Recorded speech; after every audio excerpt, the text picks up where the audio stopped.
Good morning everyone and welcome to our live game drive here in Juma Game Reserve. My name is Sebastian, got Tara behind the camera and Mark back in front on control. And still a bit of an overcast day here in Juma Game Reserve, but it's clear on one side and kind of overcast on the other side. So let's stick to the clear side and let's hope that it's not gonna be raining, and let's hope that we can have a 3 hours drive. I came back to Impala Plains this morning, a sandy patch to see if we can still catch up with Shivinzi and Shivambalana where Tara left them yesterday. I've heard also from Mark in FC that there was a leopard spotted on the dam wall last night at Gari Dam by one of the zoomies, and looks like it was Yambili Jordan around 2 or 3 o'clock in the morning, so it's probably long gone by now, but it's worth going and check that area a bit later, maybe in Vubu Road and a bit of Central Road, and see if we can find some tracks. Otherwise, guys from Juma Vuyatela will also be working on it, I'm sure. I'll let them know on the radio. So yeah, let's jump on board and let's bumble around, see what we can find, do a bit of ID challenge for the checklist challenge. Try to ID a few things today, a few birds and a few mammals, a few reptiles if we can. Usually with this kind of weather it's kind of quiet. Animals tend to be a bit shy and stay in the thicket where it's warmer. But on our way here we didn't see much. But let's see, let's drive around and see what we can find for you this morning.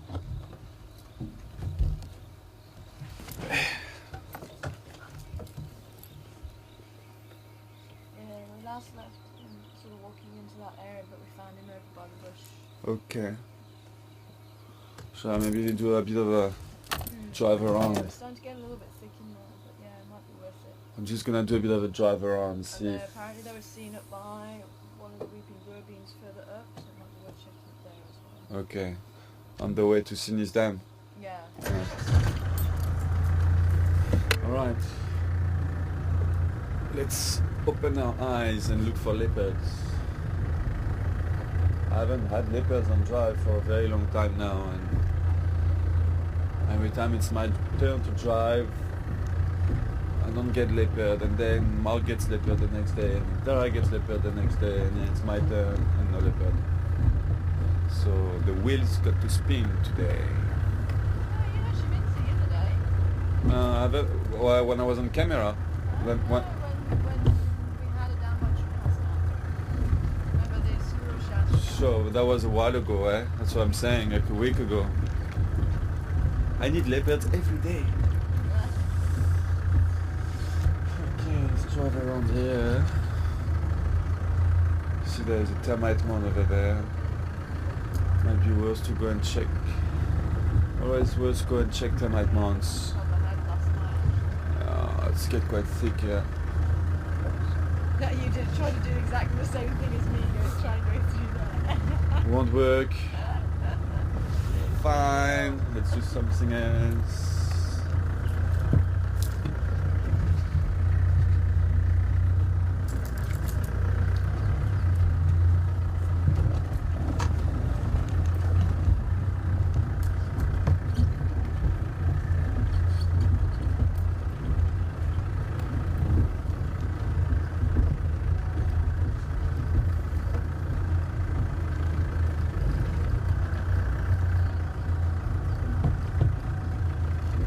Oh wow, that's awesome. We apparently we hit 4,000 likes on Facebook last night. Oh, did we? Yeah. Wow. So we made it. So that jumped quickly. Yeah, we made it to our target.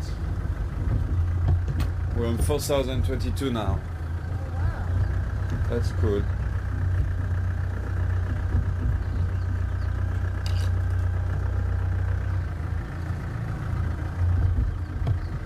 That's really, really nice. So target for next month, 5,000.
we start with a bit of a flower for the ladies this morning.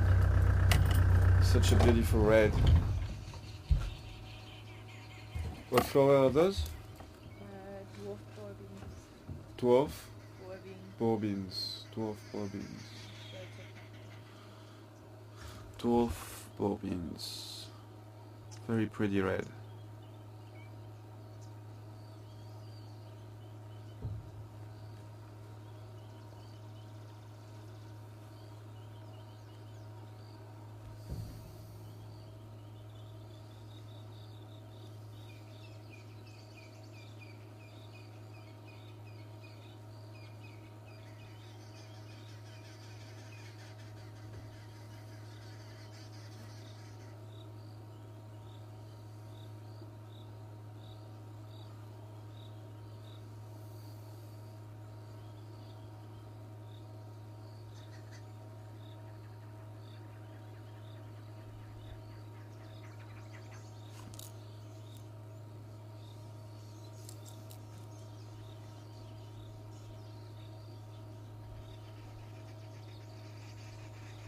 Very nice. Always nice to start the day with some flowers, especially on a Sunday morning.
Yes, let's get these guys. Let's get these little guys. The noisy birds of the bush. Very noisy. So that's your first idea of the day. I don't have this one on my list. And questions@juma.com.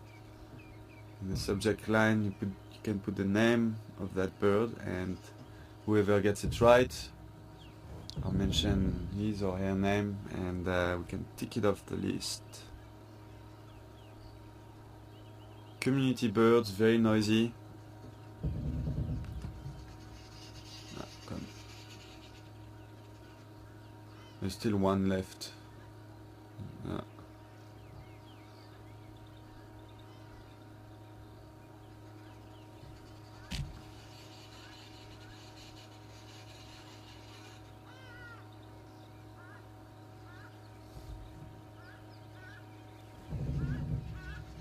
And if you can ID the bird which is flying above us just from the call,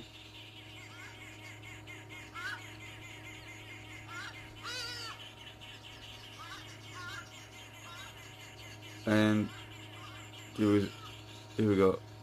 Tara's got it on camera as well. So we heard him, we still hear him, and we had a quick look at him, but just from the call you should be able to ID it. I'm just checking, but I don't think I have it on my list, this guy.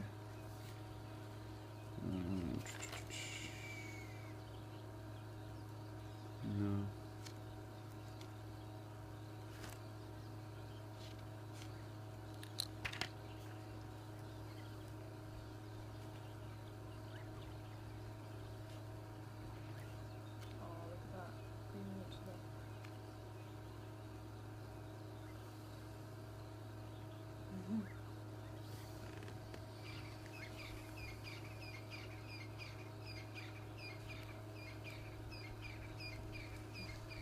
Mhm.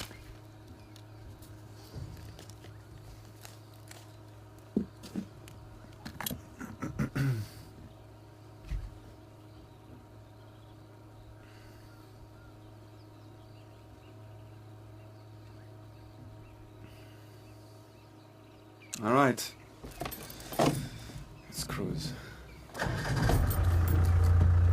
So ID1, the bird in the tree. ID2, the bird flying above our heads with a funny call.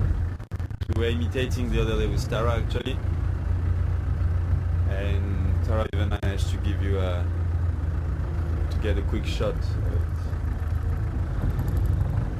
in flight.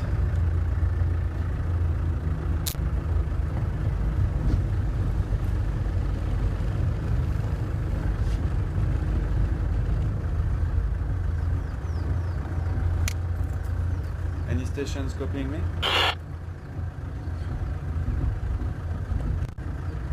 Oh, that Roger comes around here.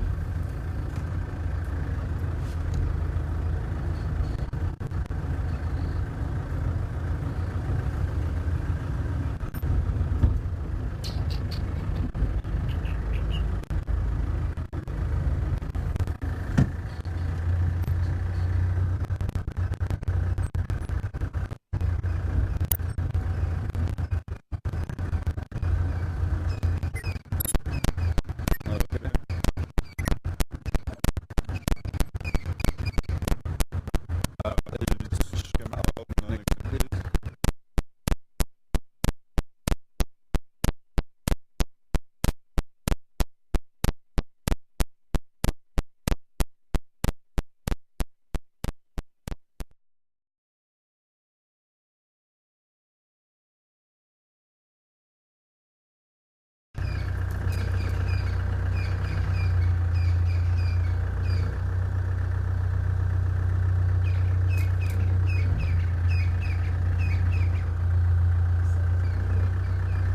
Sorry? Ja.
So I'm just try to put in there.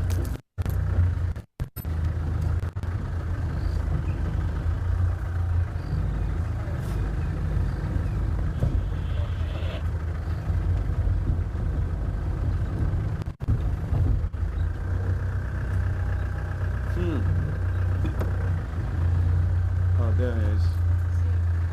Yeah, it's gonna be difficult for you to get him though. Do you have him from here? No, eh?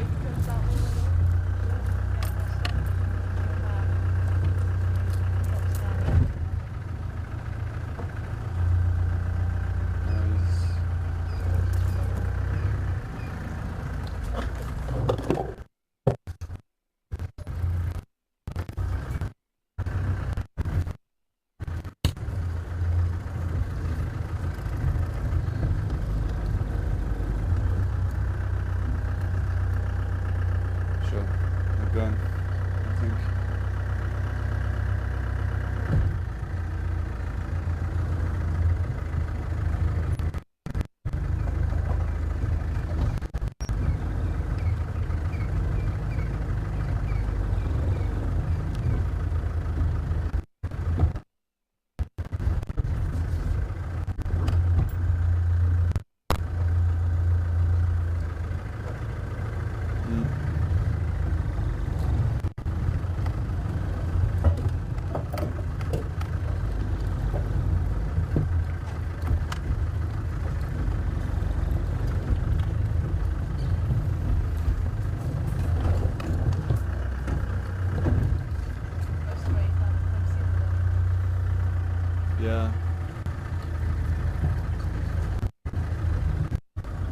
So what bird was that? Very good bushwhack.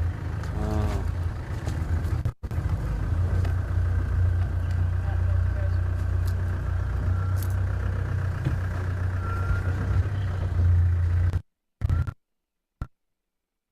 That Pretty bird.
They are a little bit straighter,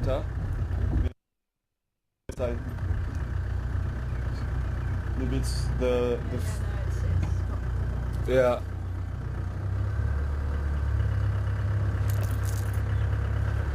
Okay.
Okay, welcome back, guys. Bit of signal breakup around here. And some days it's worse than other days. Worse than other days. Yesterday wasn't that bad. But we didn't see much. Well, we saw some very nice birds, gray-headed bushwhacks that I tried to go. We tried to have them on camera for you, get them on camera for you, but fortunately they flew away. And anyway, signal was really bad there. So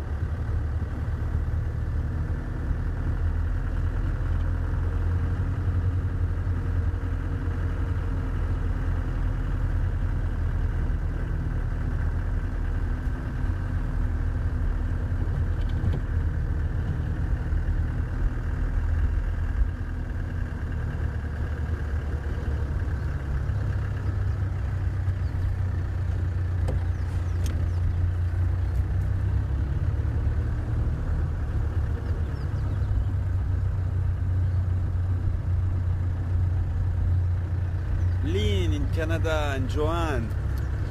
Well done. Arrow marked Barbler was the first the first ID, and Lynn and Joanne got it right. Well done, ladies. So you can take that one off.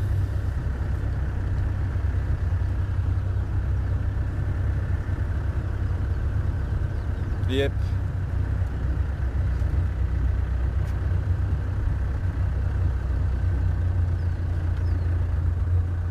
And Cam and Alan for the second ID. Hadeda Ibis. Well done. That's great. So we can tick these two off the list. Hadeda Ibis and Arrow Mark Barbler. Sorry, just get to remove something from the bush.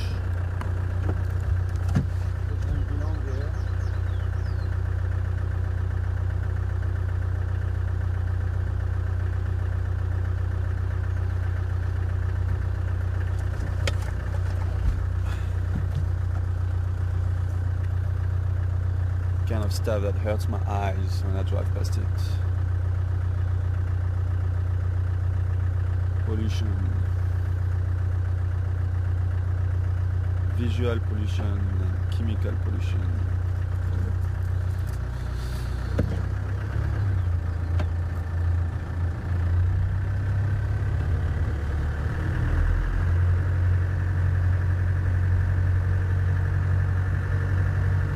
Sure.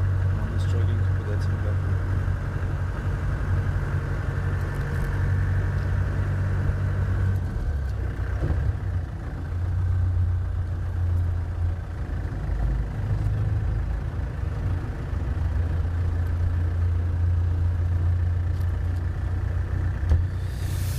All right.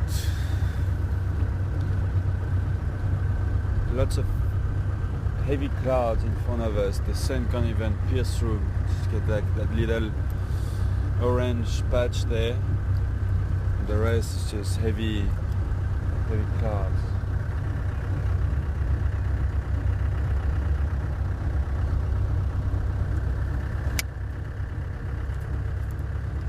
Any station copying me?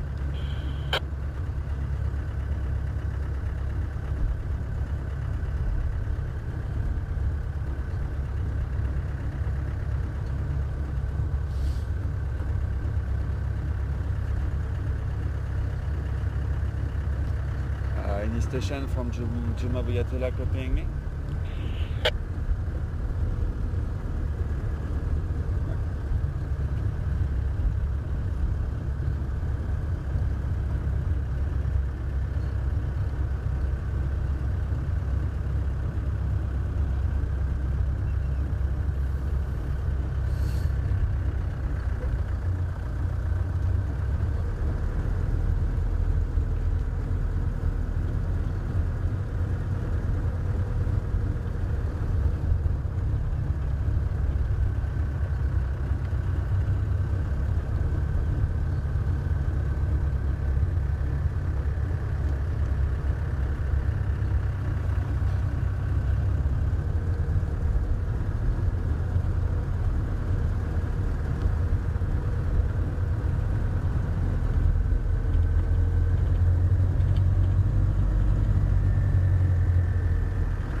Bush is getting so green. It's really so it's beautiful. It's like a carpet of greenery on the fire break, looking really nice. Summer is here, definitely. Summer is here. Texan coming.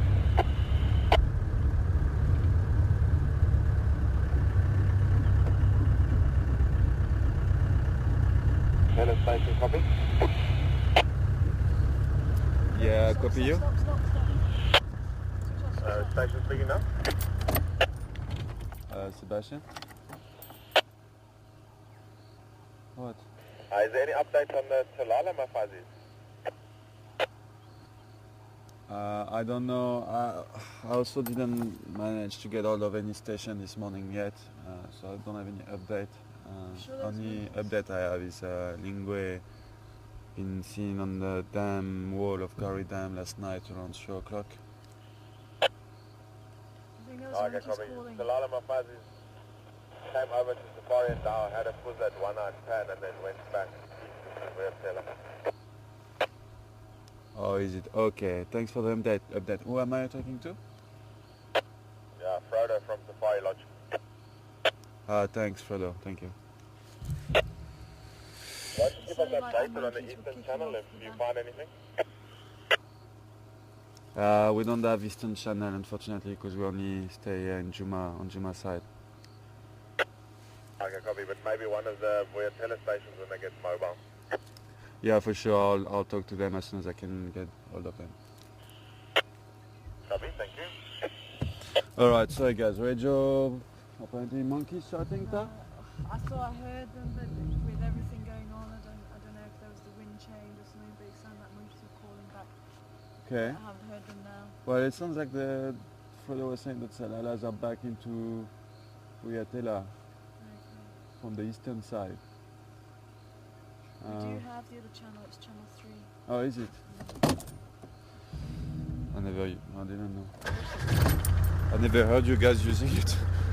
No, we don't really it's only when we Okay, so if you heard them shouting that way, well, I don't know now because just with everything with the engine and the monkeys, it sounded like monkeys, but or the monkeys or baboons? Monkeys. yeah, that's why I just need to if it was then they feel very quiet.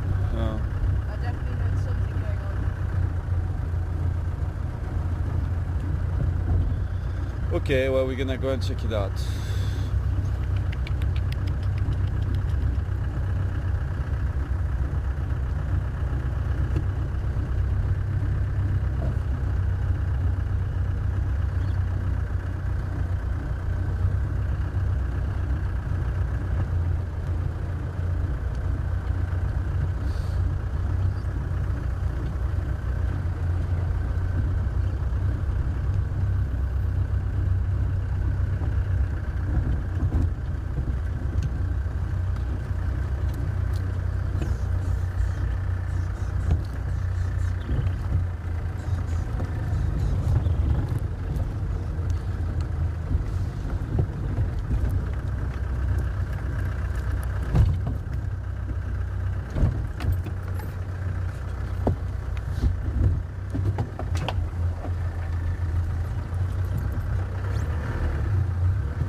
Yeah, sending back. So any other Weertella stations mobile yet? I think they are, Fredo, but it's just they're not responding to the radio, so maybe they're on channel 3. Have you tried channel 3? Okay, copy. Any Weertella station mobile?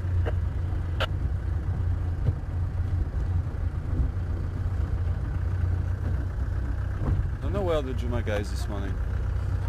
They're only mobile about 6 o'clock, so they might just be anywhere.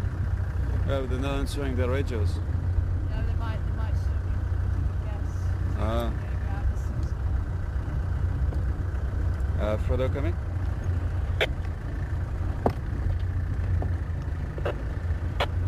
Yeah, they might not be mobile yet, they might still be with guests. I think they'll start getting mobile just after 6. mobile station. Here we go.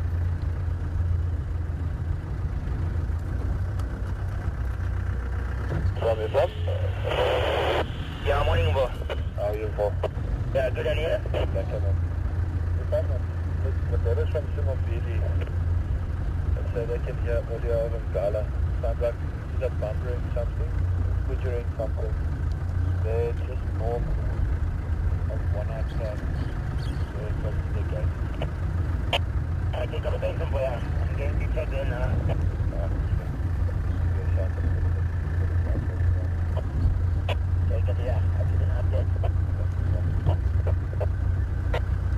Morning stations, there was also a lingue spotted on the dam wall of Gary Dam last night around 2 or 3 o'clock in the morning. Good morning. What is it here? Morning mobile station, we can update. Morning boss, I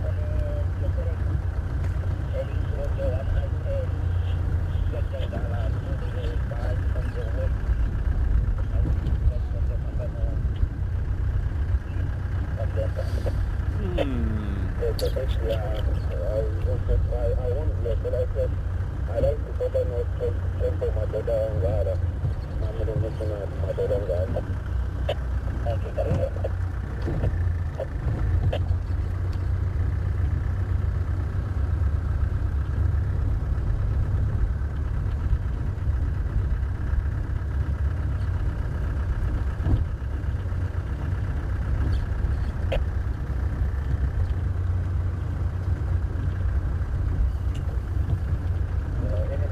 Station mobile. So, good morning, who's this? Abraham Ifranem. Stefan for Armand, how are you? Good on you, boy. Shop, Stefan. From Congo for Malala, going across Japanese North, one outside. And then they go back to Kuyatela. One of the guys from Somomini, is now on Kuyatela side, maybe they have a bumper there. You know that. Everybody's going up to the check now. Okay, fine. One circle is north leading to that area. Please let us know if you can quickly clear all up. We have to use Gala for what the easy stuff.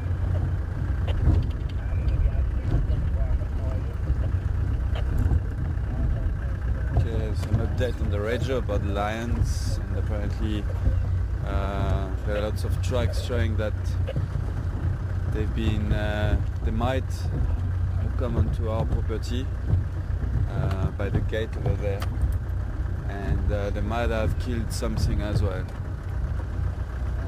but it's not nothing sure yet.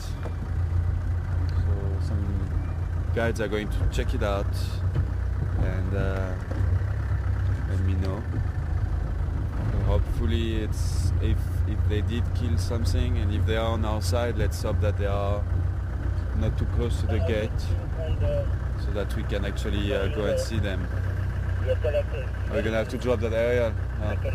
Okay, we're gonna lose picture for a few seconds. Good.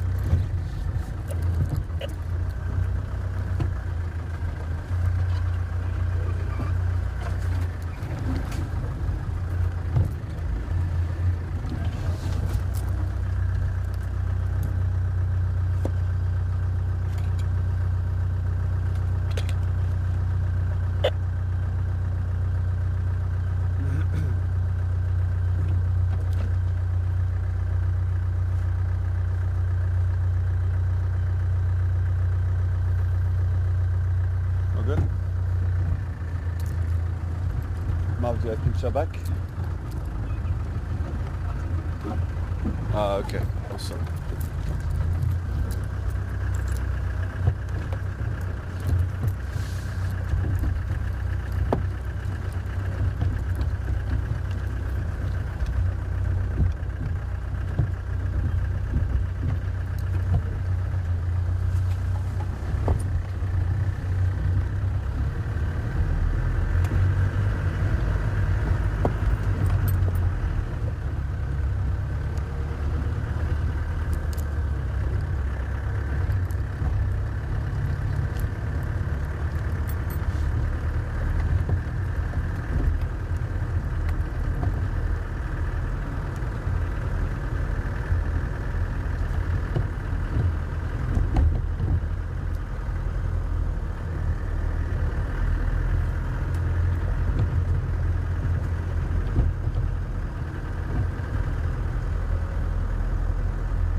And we probably have some new viewers on board this morning, considering that we just hit 4,000 fans on our Facebook profile, which is awesome, by the way. We might have some new viewers on board, and in this case, well, welcome to you, welcome to our live safaris, and I hope you will. I hope you're going to enjoy them, and don't hesitate to send your questions at questions@juma.com, and also don't hesitate to be part of the checklist challenge that we have at the moment. And it's basically, if you would like to get the checklist, I'm going to show it to you now. Let's just stop here and have a quick look at what's going on around the dam. I should have come a little bit more forward.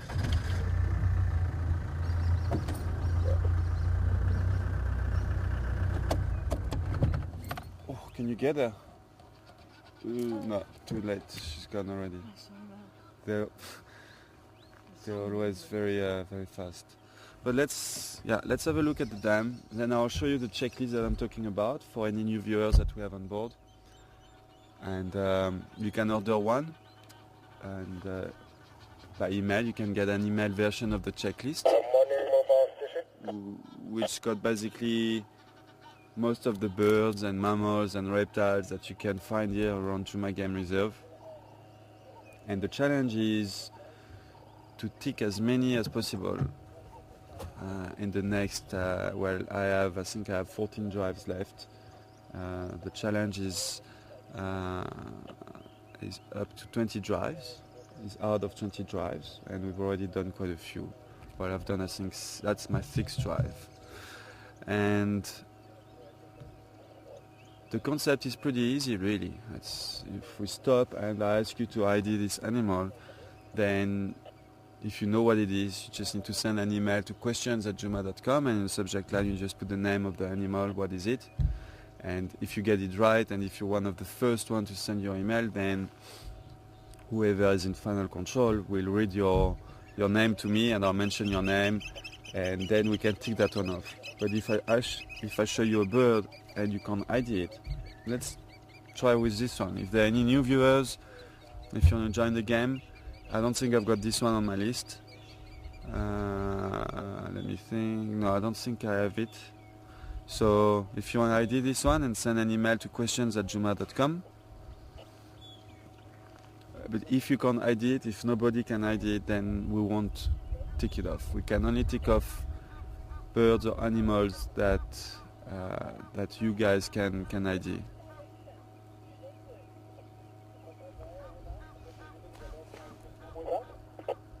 Can you swing past here, past my house? Yeah, how many people gonna pass that? Thank you, Bobby, thank you. And what else do I want to say? If you also want to get the booklet, the checklist version, but like the booklet version by post, that's also possible. We can you can also send an email to us, and for $5, $5 we will post to you the booklet version of the checklist.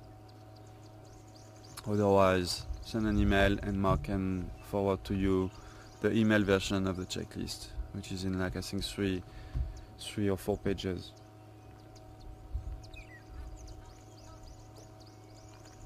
And this is Gary Dam, by the way, and most of you out there know it, and some of you, if we have any new viewers, might not know it at all. But this is basically the dam which is just close to Juma Vuyatela Lodge, which is the lodge for who we work, and we actually broadcast our live game drives from their property, Juma Vuyatela property, and this is the dam in front of their lodge. And looking at 2 Egyptian geese over there, and if we zoom out, here we go, we can see the lodge there in the background. That's Juma Vuyatela Lodge. And there is a camera also, there is a dam camera on the waterhole that we can also show you, and you can also play around with that camera during the day between drive hours, or even during the drive hours, and you can zoom in on whatever animals you can find around the dam, and become what we call a zoomie. And the camera is actually there, and this is the waterhole camera.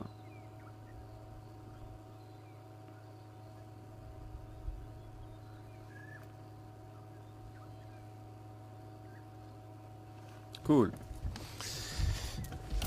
And sorry, if you want to check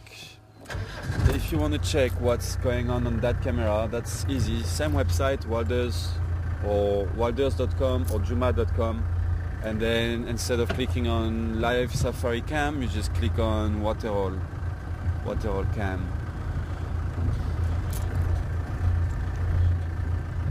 Okay, we're gonna do, oh wow,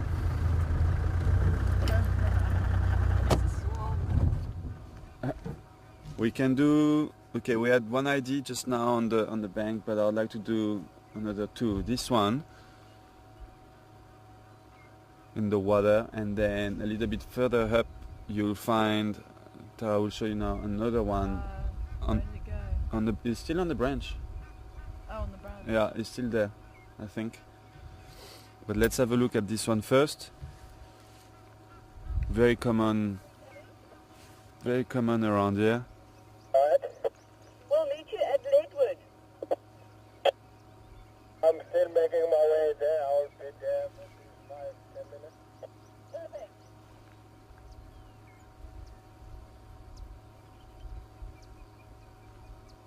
Alright, and we already have some answers for the previous one. And well done to Nancy, Lila and Joanne with water decop. That's the right answer, well done. So you can tick that one off. Lee as well, I think, came back with the right answer.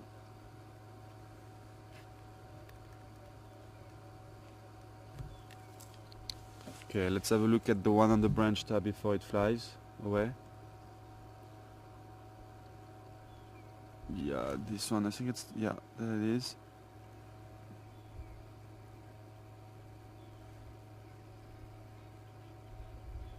And that's would be your next one. So your ID 1 for now was water decop, and that's done. And then ID 2 was the one in the water.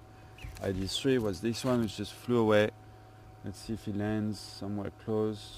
Maybe on that branch over there. Oh, he's on the river bank. I mean on the bank, but he's quite, yeah, he's kind of far. He's over, yeah, he's over there fighting with the decops. So yeah, water decop or water thickney decop.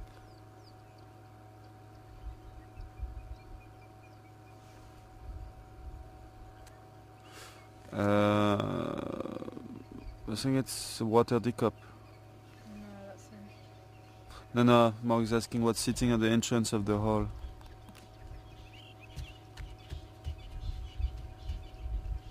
There you go, we got the water decop in the background, and we've got our guy in the foreground, close to the water. Actually just caught something.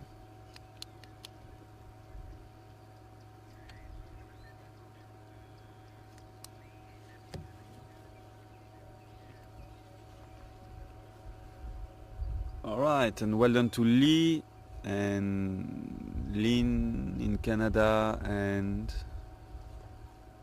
oh, wow. And Cam with Grey Heron, which is this guy right here. Just caught a frog, I think. Yeah, you just caught a frog. So nice one, Cam, Lee and Lynn. Oh.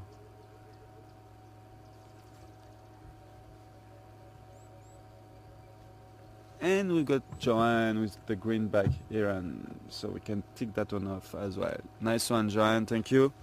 So water decup, grey heron, and green back heron. I'm writing down as well, otherwise I'm going to forget them.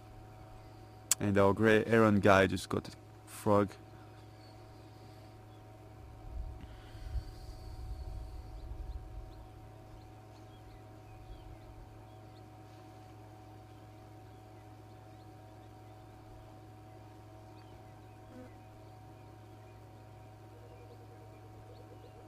And lots of people ask why they do that before they actually eat the frog. And this is something you will always notice from herons or any other bird which eat frogs. They dip them in the water many times before they actually eat them, and that's to get rid of that secretion on the skin of the frog,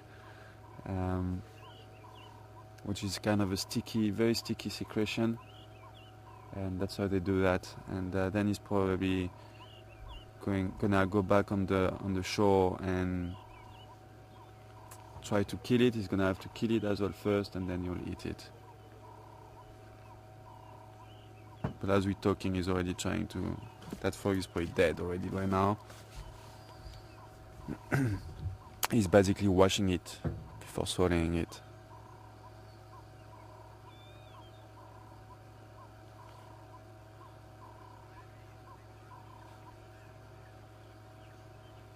Oh really, yeah? Okay. So apparently we're sitting right where the leopard was last night. And there might be a dung on the damn wall. I don't know, I didn't really check. I'll have a look now. There we go, did he swallow it? Yeah. Done. Oh, oh. He's struggling to swallow it. Maybe it's still alive in there.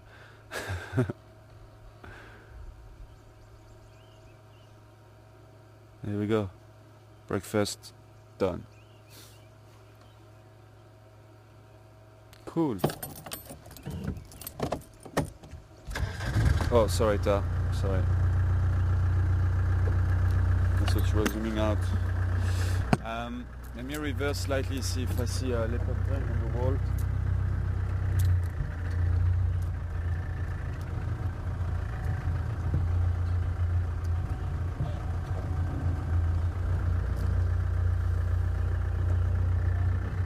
Yeah, I see a lot of stuff.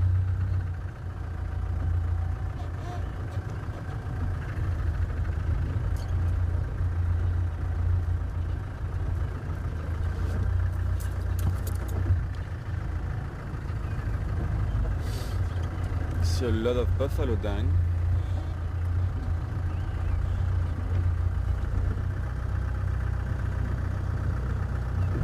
Okay. And lots of buffalo dung in front of me.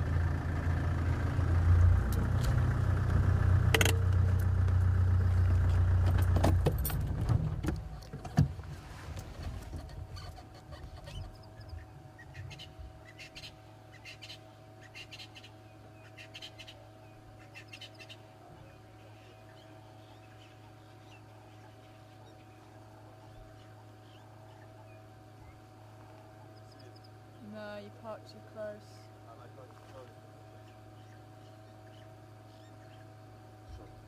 It's a nasty one.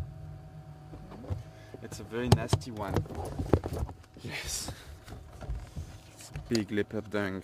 Okay, let's show it to you. I'm not seeing it from here. No, I'm gonna reverse. No, but I can see it, but the camera can't. But I can't see it. I can see it's behind something.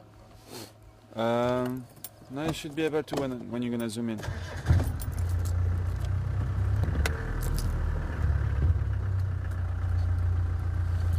Okay, zoom in on that thing there. Yeah, that's the one. There we go. Not the best view. Usually we take the camera off, and that shows you, it gives you a better idea of what it looks like. It shows you, gives you a better visual. but we're on the dam wall, so we can't. Unfortunately, I can't park next to it. Can either park where I am now or above it. But anyway, that's the leopard dung, very fresh, and that's from last night around 2 o'clock in the morning. And that's a big leopard dung. That was a big leopard. Maybe young Billy Jordan was here last night. Alright. Not the best thing to look at early morning before having breakfast.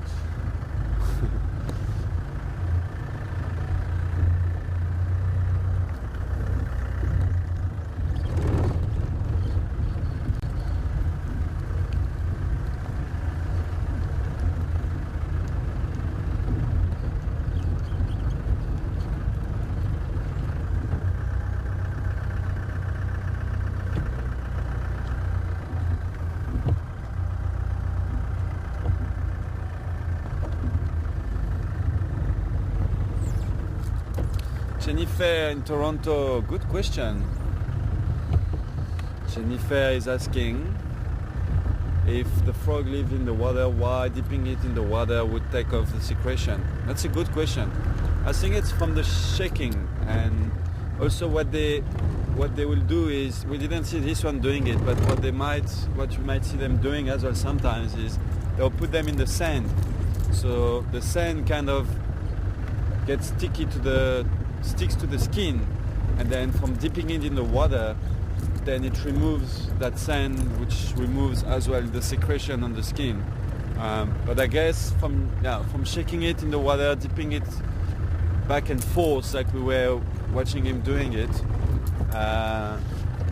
it does help to get rid of that secretion. Plus, sometimes we see them on the bank, on the side of the dam, dipping them in the sand as well. So I guess that's how they do it, Jennifer, that's how it works.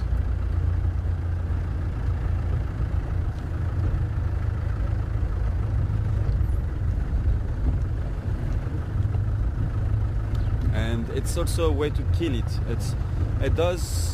They try to get rid of that, or try to clean that secretion of the skin, of the frog skin, but they also do it to kill the frog. They won't swallow it alive.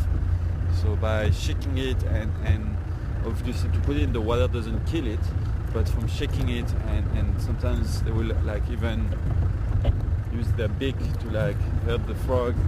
They try to kill it, and then swallow it.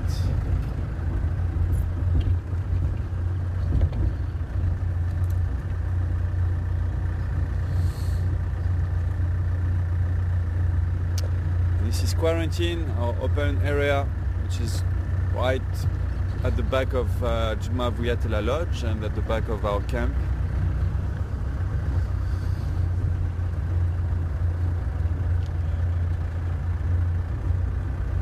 It's a big open area. Called quarantine because it used to be a quarantine where you would put animals in kind of a boma before releasing them in the wild, but that was long ago, many years ago.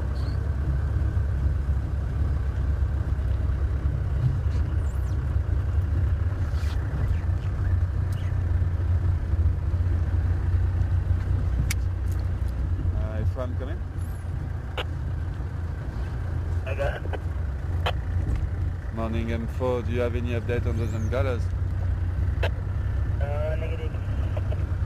We're taking the block.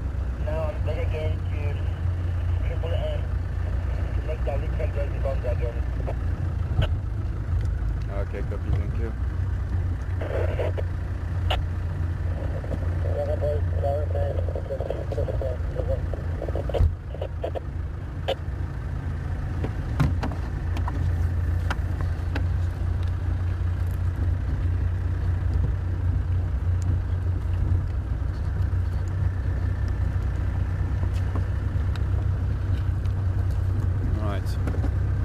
There are a few cars investigating around Triple M by the gate over there, and the surrounding blocks, see if they can find more lion tracks, see if they can find the lions. And like I said, our signal is not very good over there, so I'm not even going to try and go and give them a hand on Triple M because we might lose you. So what I'm thinking we could do, what we hear, is go and have a look at the hyena den quickly. It's not very hot, so it's kind of a cool morning. So they might be out the den and playing, but they might also be inside the den sleeping, and the adults somewhere in the drainage line also sleeping. So we might not see them, but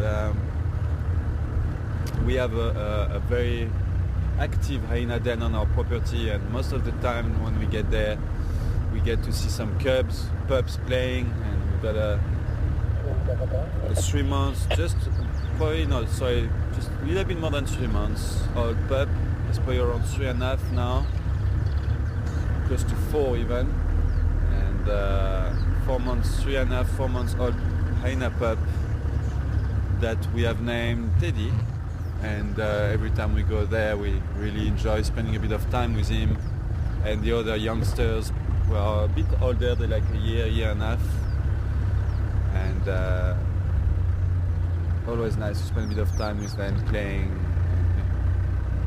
seeing the interactions between them. So let's go and have a look, see if we're lucky this morning, see if they're there.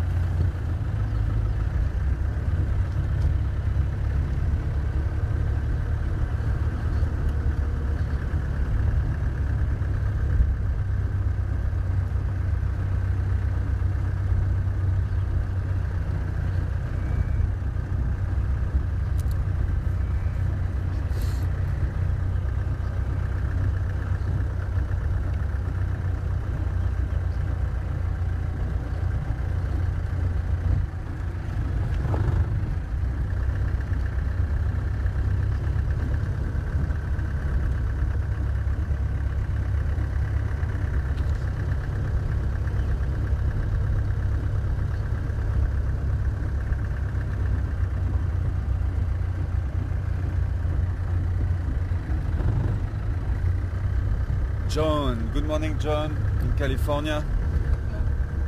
Huh? There's a lot of rain. Yes, let's show, guys. I hope this is not coming this way. The wind is coming this way though. But you can see over there, Tara's gonna zoom in now at all of this. This is just rain over there. A lot of rain over there. Not a lot, it's not like big rain, pouring rain, it's more like that kind of drizzle, light rain, but heavy enough for us to stop broadcasting and go back to camp, unfortunately, if it comes this way. But it might not. It might not.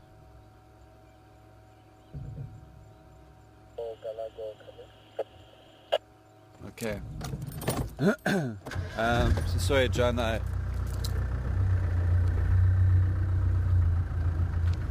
cut off there.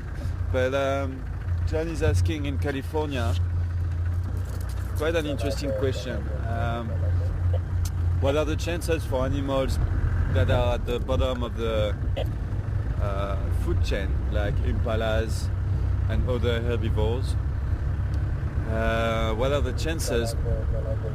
What are the chances to make it to, or what are the chances to get old in the bush, in the wild, and die without, or die from natural cause, not from becoming a prey?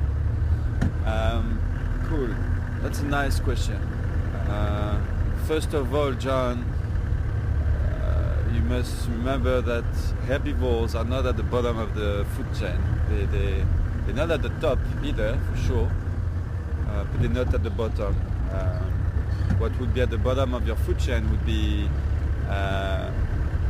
what we call abiotic elements. And, well, actually, no, sorry.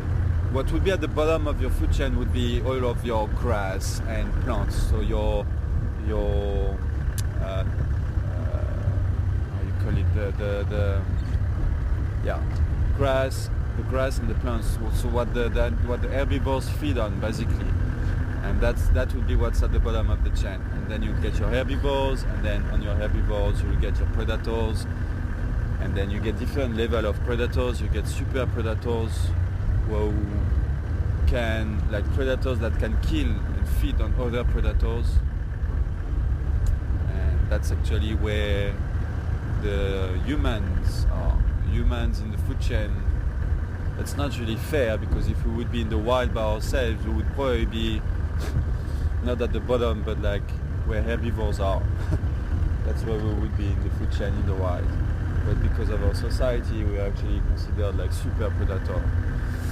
And after that, you get your decomposers. But to answer your question about what are the chances, I can't give you any number.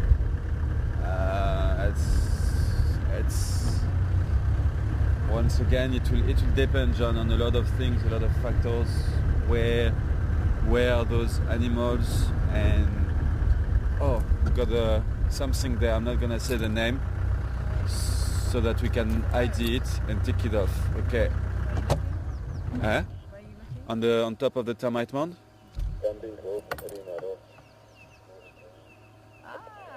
Yeah, I got him there.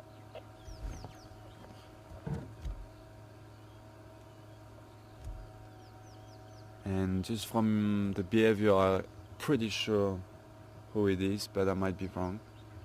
But I did, guys. We need to tick that one off. And I'm happy I did control myself and didn't say the name. It's not easy, with these ones. Yeah. But at the end of the day, we need to tick it off at some point. So It's very well camouflaged. yeah. Well, I saw it because he moved. He looked up. So I saw something moving on top of the termite mound. And but sorry, John, we're gonna come back to your question now. I just want to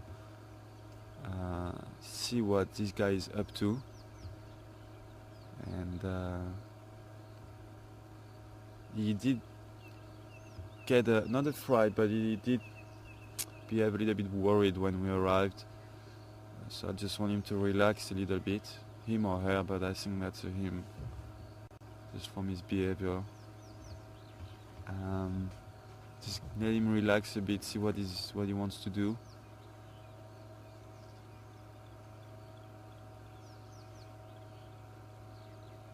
And he's gonna get mobile now.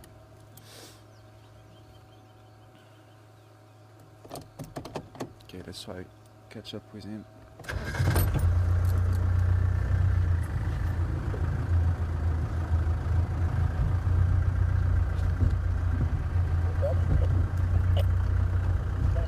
Oh, it could be a hare actually. Let's see.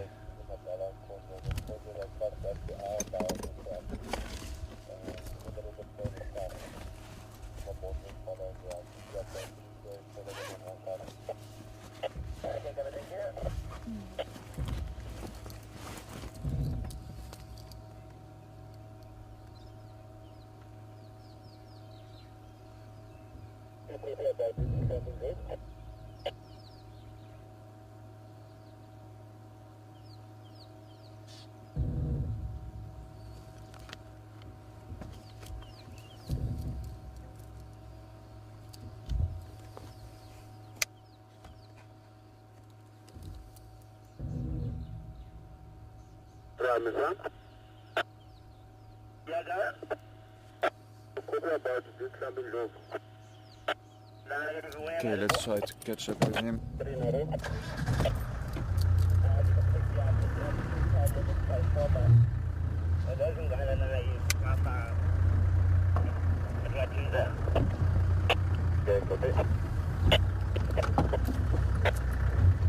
All stations, I've got Lingwe here on Zoe's Road, from bearing west.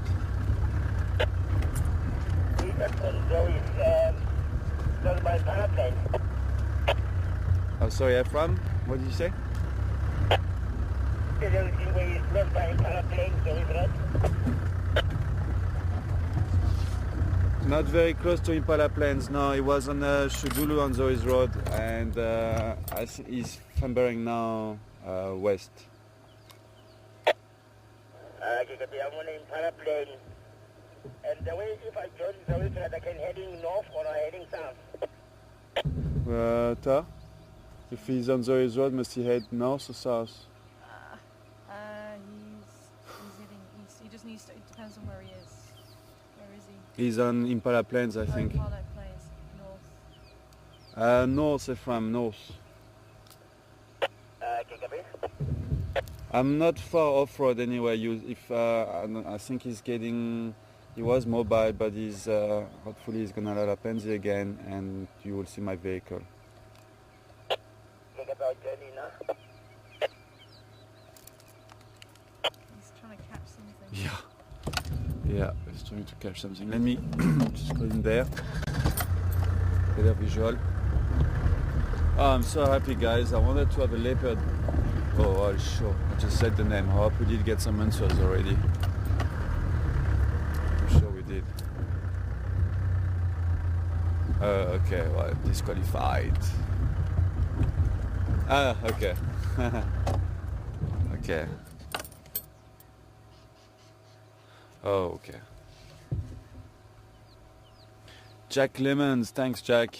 Just saved me because I thought that I was going to get disqualified and just mention his name. But Jack, thanks Lee, Diane, thank you guys for hiding that leopard in front of us.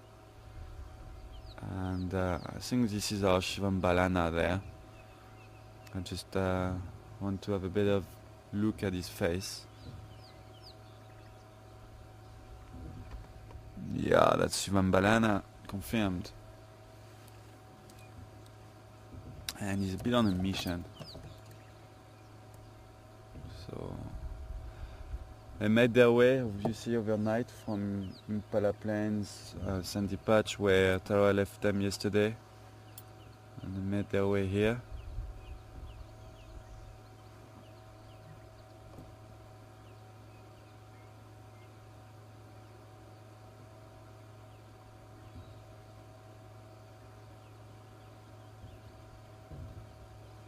Okay. I hope we can keep up with him. He's quite a shy leopard. For all our new viewers, this is a leopard that we call Shivam Balana, and that means emerald spotted dove in Shangan, which is the local language here. And emerald spotted dove, why? Because when he was a cub, and he's still, even now, he's a year old, by the way, now, or not yet a year, almost a year. It will be a year in a month's time. Be a year old in a month's time. He was a very shy cub compared to his sister. And just to give you the whole thing, his sister's name is... I'm just trying to see what he's doing as well. He's still after something.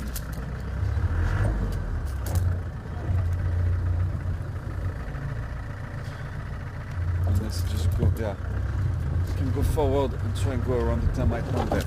His sister's name is Shivinzi, which on the other side means in Shangan brave, the brave one. So he was basically the shy one and she was the brave one. He's his mummy's boy, like always close to his mum. Kind of, oh, he's looking at the warthogs. Okay, so keep the camera on the warthog star, just in case he tries something, because they haven't seen him yet. Sure, that could be quite interesting, guys. Do you want me to forward a bit? Okay. So it's gonna shake a little bit, guys. You tell me stop. There. You won't get better than that. I don't want these guys to run away because of me as well, so we're gonna stay here. Warthogs tend to be quite shy and skittish, so I don't want to give them a fright and make them run away. Shivam Balana must have all his chances on his side. We're not supposed to interact at all, so we're just gonna stand here and wait and see. And that might take a while, but I mean, he's pretty close to them already. He's because he's like where I left him. He was like 30-40 meters away from them, and he's the right size. He's big enough to put down one of those warthogs. These ones are quite young warthogs as well. They don't have big tusks, and if he does a good job, he might be able to bring one down, and that would be actually his first kill. We haven't over there. Over there. Yeah. Yeah, no, there was one just behind the bush. And they're looking at me more than they're looking in his direction. So he's fine. He hasn't been spotted or anything. They're worried about me. What am I doing here? And they always do that. But I think this could be the family of 4 that we usually... I see 3 now, but have you seen 4 of them, Ta? No. Only 3? Yeah, it's difficult to say. Because those are the 2 youngsters, and then on the left looks like it could be the mum.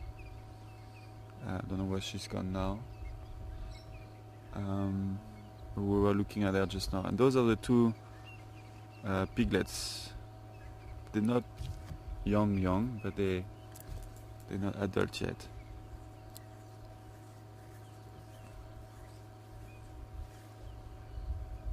And they're worried about me. What am I doing here? And they're just keeping an eye on me. Oh, okay, they're running away now. I don't know if they've seen... No, they haven't seen him yet. I think they just got a... Oh, maybe they have seen him. They're a bit confused there. And they run away. Tail up. I think they picked him up. They saw him.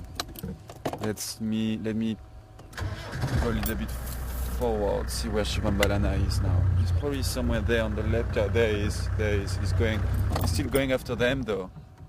He's still going after them. Go, my boy. Go get your breakfast. Okay, out there, in front of us. And they're still running over there. Yeah, there. Where did he go? There. He's still after them, huh? Okay, let me try to catch up with them. Hold on tight, huh?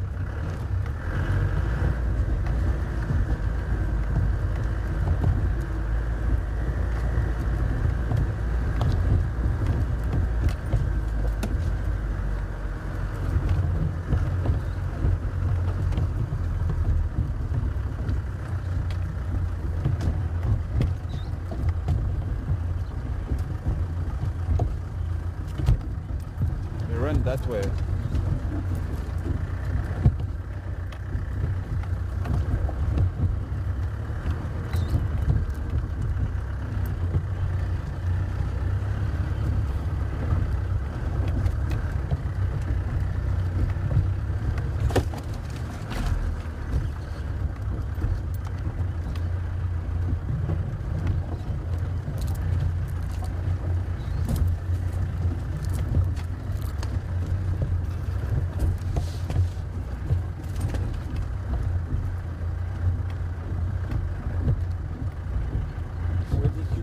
Boy, where are you?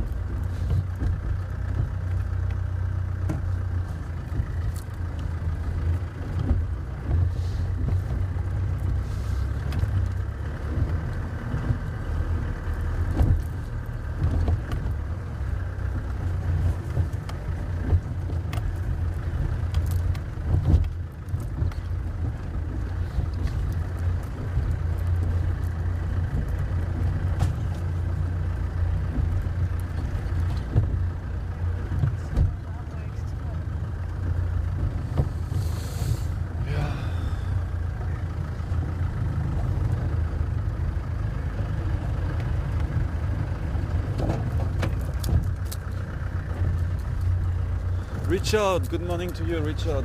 Richard wants to know at what age will the leopard cub be hunting on their own? They will be completely independent in more or less, I'd say 6 months to 8 months time, but once again, it's nothing sure, you know, it will kind of depend on them. It can be before that, it can be after, it can be later. Shivinzi might be independent before Shivambalana. I was trying to explain before we got into the whole hunting mode that Shivinzi is a bit braver and already more independent than he is. But usually for leopard, they become independent. There.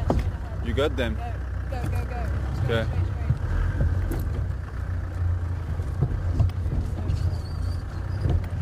Left of the tree, straight through. There. Yeah, he is. He's there. Keep going.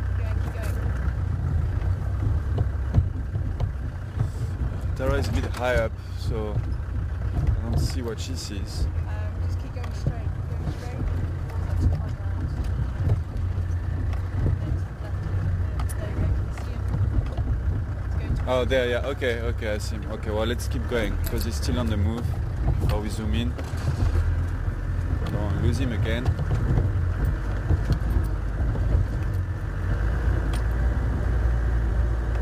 What road is that, huh?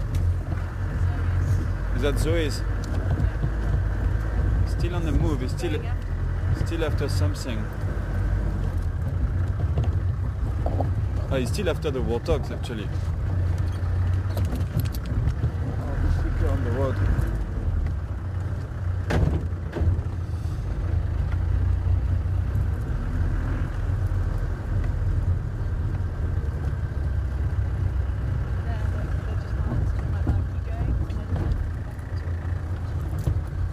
Yeah, I see the piglets, and he's still behind them somewhere.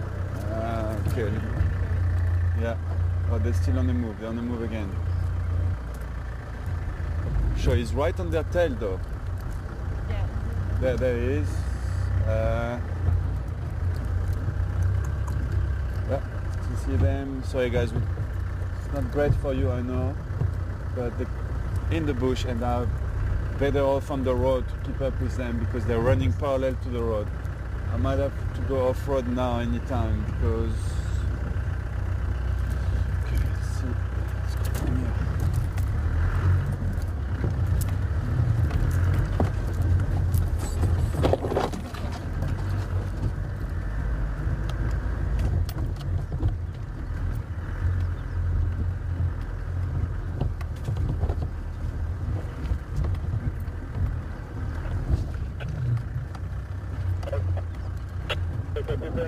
Go in the middle of the airstrip or northwest of the airstrip. On the clearing directly north of the airstrip in the open. Okay, copy, thank you.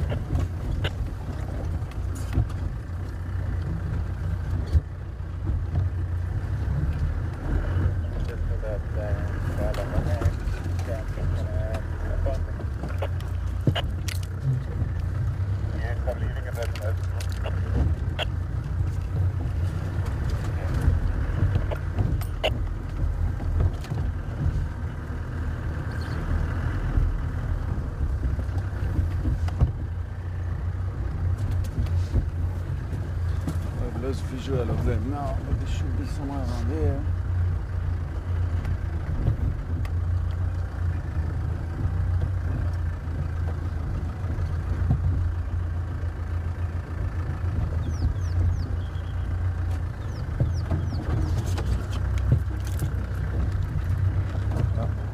No, it's that over there.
bashing, guys. Bundu bashing. We need to relocate them. Really need to relocate them, or at least him.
We're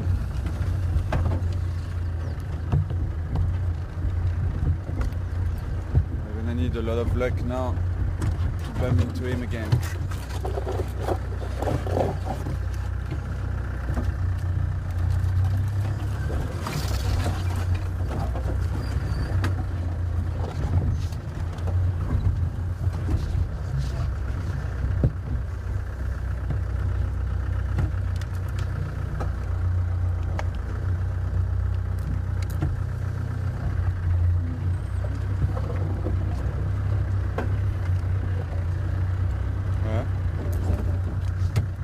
You'd say that way?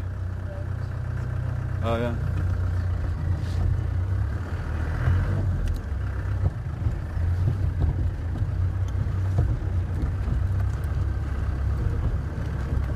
Sure, he was running after them for quite a while though.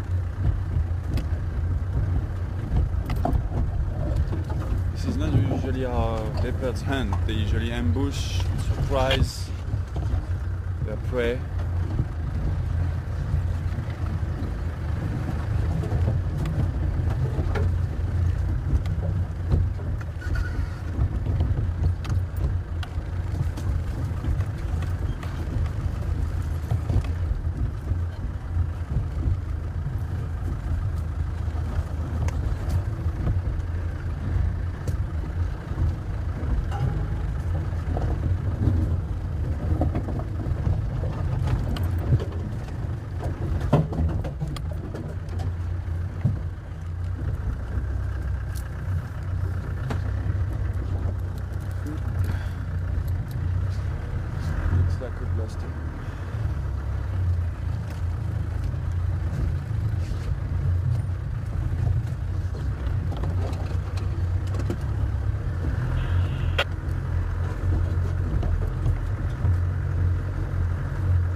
is on a hunt.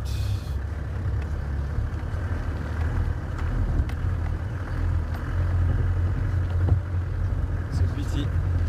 We're gonna get back on the road and just drive around this block here. See if we find some tracks on the road.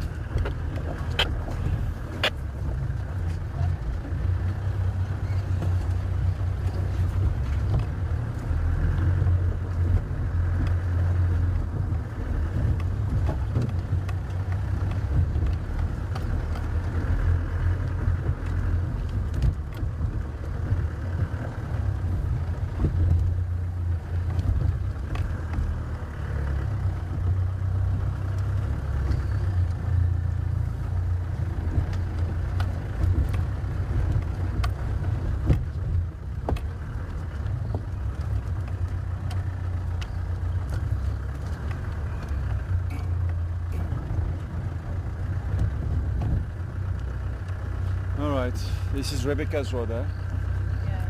Yeah. If I'm coming? Okay. I've lost that Lingwe. He tries to booyah a warthog, so I try to keep up with him in the block between Zoe's and Rebecca's road. I'm now back on Rebecca's road, and I'm just going to be looking for tracks, but I don't have a visual anymore. Okay, no worries.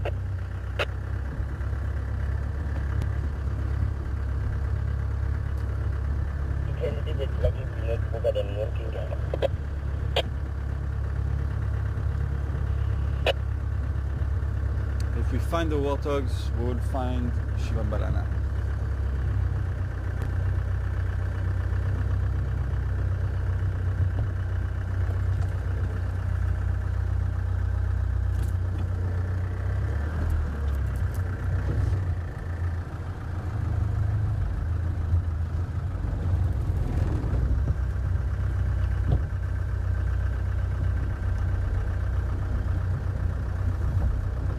At least we know there is a leopard around.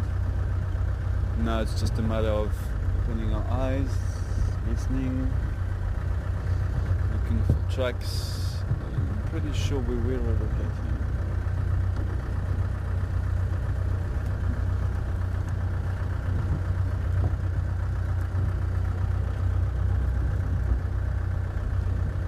Need to look carefully for termite mounds. He likes being on top of termite mounds.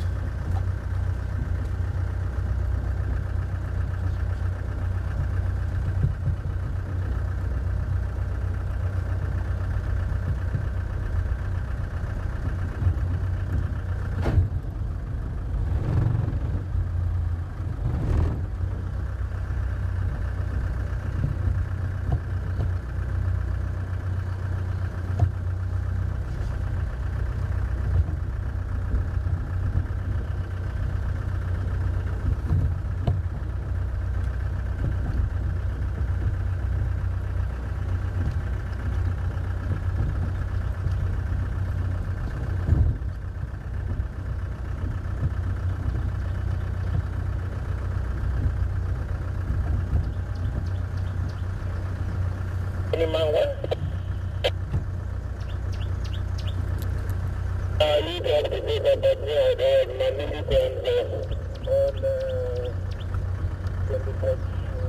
around that looks like a Baba north.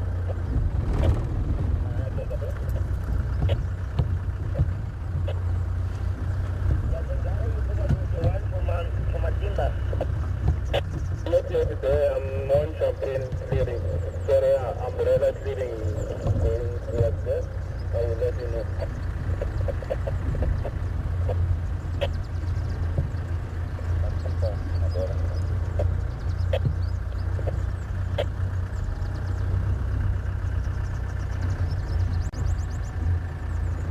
Okay, we're quite far now, so I'm gonna turn around, go back towards Zoe's road.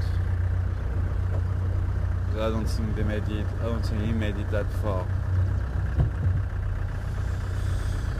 Okay.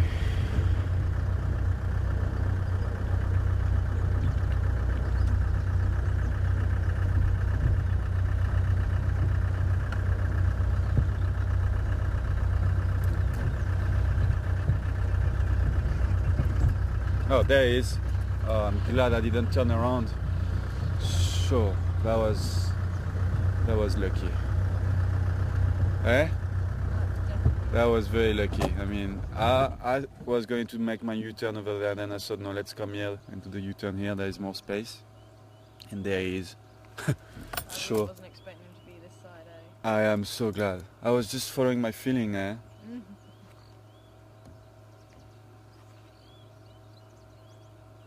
Oh, that's awesome, guys. Okay, we relocated him.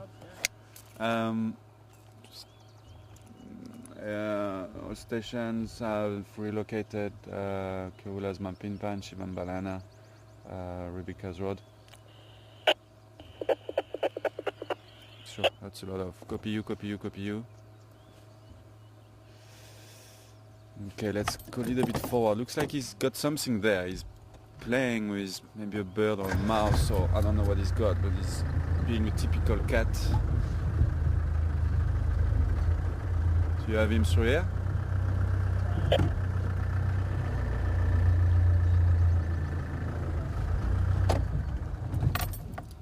you go. Hello, my boy. You did cover quite a distance, didn't you? In 10 minutes. What you got there? He's definitely got something there.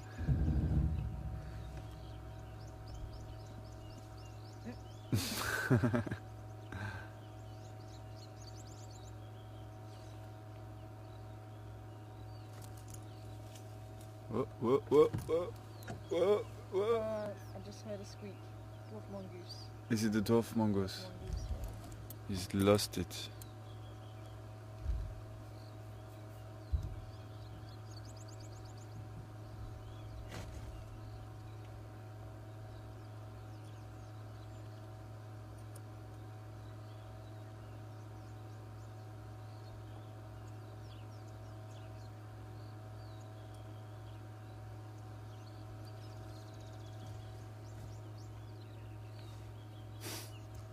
Pretty boy, aren't you? He's getting more and more relaxed around us now, which is nice. He used to be very shy and tend to like not to run away but hide away from us, and I think he's getting more and more relaxed now. Are you coming from Umbrella? So for all the new viewers, I was trying to explain earlier on, he's Shivambalana, the boy, and he's got his sister Shivinzi, which should be around there, and their mum is Keula, and she's probably left them behind. She's hunting at the moment. They're not old enough to hunt by themselves. They hunt little things. We've seen Shivinzi on a rock monitor. We've seen this one, Shivambalana, on a bird the other day. But they haven't tackled big things yet. Like, I mean, if he would have put down that warthog, it would have been his proper first kill. They tried on impalas the other day. When I was with Mark on Impala Plain, Sandy Patch, they were after a few impalas there, but they got spotted and the impalas ran away. So they try, but they still have a lot to learn, and they're still at that age where mum leaves them behind, goes hunting, comes back, and then brings them back to the kill. So it's nice to try and spend some time with them when they're like that, because they will be sleeping. Wow. That reminds me of Michu last year. The dwarf mongoose is having the worst time of their life. She's got the leopard right on top of her. And I was saying it's worth spending a bit of time with them, because Keula, the mum, might arrive at any time. And then it's always a nice sighting to see them being reunited. The cubs are usually really excited, especially if she's killed something. They can smell the blood on her, So they get really excited, and then she takes them to the kill, and they're always joyful and play a lot. And so it's gonna try to spend as much time with him now, so we don't lose him, and then hopefully we can also relocate him this afternoon, and hopefully either this morning or this afternoon Kerula will come back to get them, and she's left them behind for quite a bit of time now. She's left them for a couple of days now, even maybe more.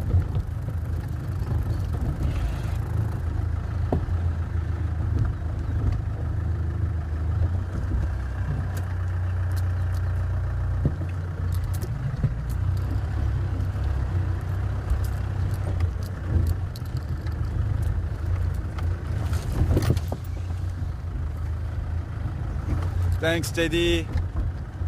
Thank you. Yes, way to go. I'm glad you're enjoying the drive, Teddy, in California. Teddy is asking once Shivam Balana is going to kill his first big kill, his first big prey. There is that. Is he gonna share it with his sister and his mother? He might. He probably will for this first one. This couple of first ones, he probably will share with his sister and his mother. But once he's gonna get confident and becoming really independent, then there is not gonna be any more sharing. Mishu and Induna last year were okay. There is no way I can go there. So it's going back to that road over there, so I better turn around.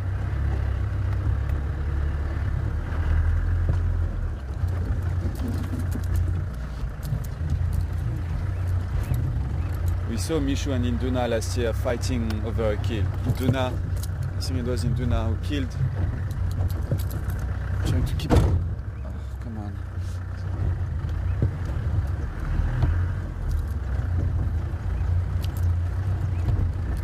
Induna made a kill last year, and then... Okay.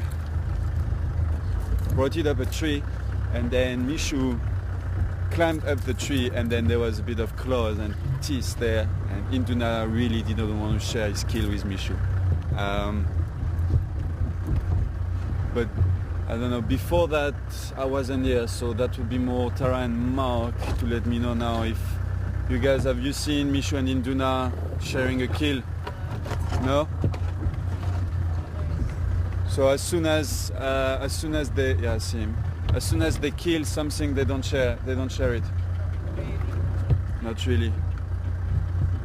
Okay, the Vervets have spotted him. We're now by Filaments Deep.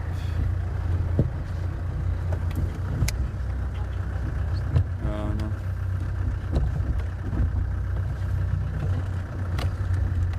I can hear the Vervets calling. Station, just an update. I'm still with that Lingwe, and we are now by Filaments Deep, right by the pump house. There is. Yeah, he's there in those magic quarries right here. So John, Teddy. Oh, you can hear the Vervet calling now, eh? There?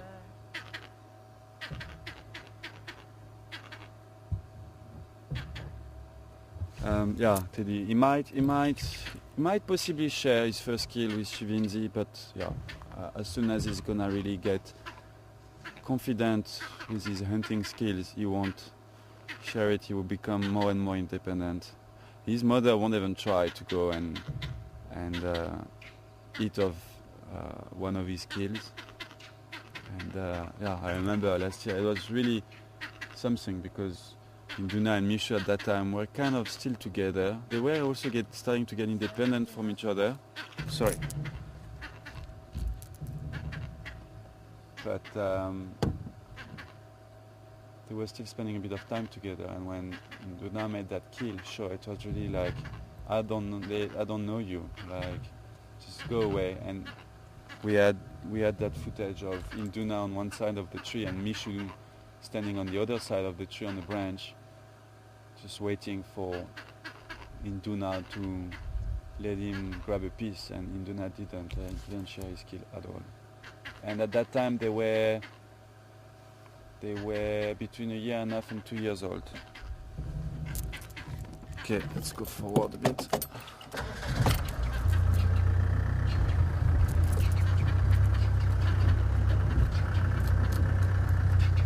So monkeys have seen him and they're calling, and he doesn't like that.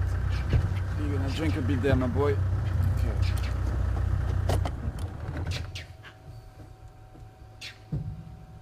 Leopards don't like being spotted.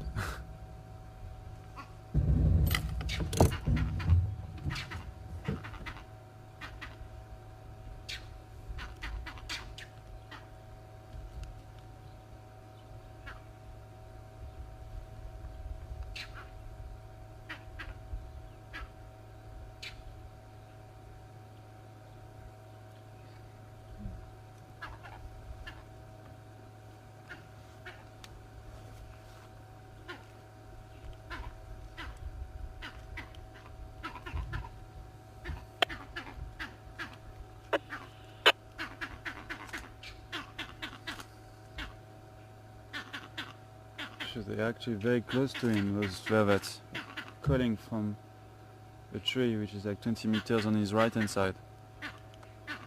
Like, almost like, go away, go away, go away, we've seen you, go away now, go, go, go.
Sure, he was thirsty, eh?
Okay, let's try and catch up with him before we lose him again.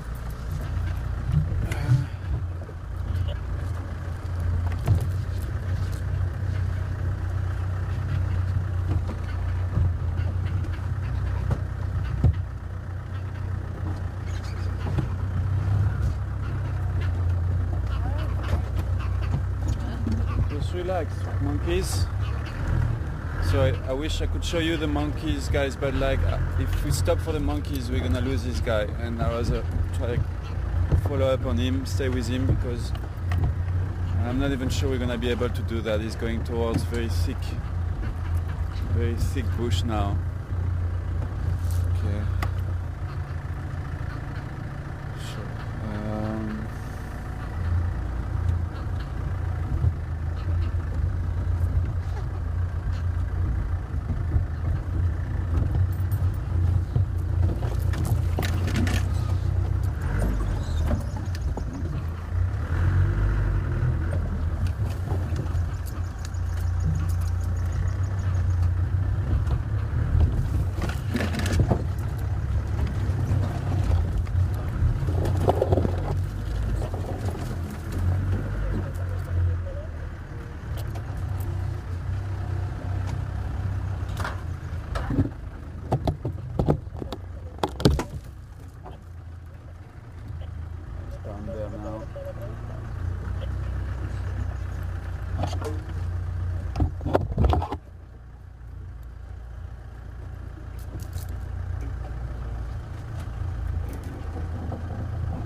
Yeah, so good.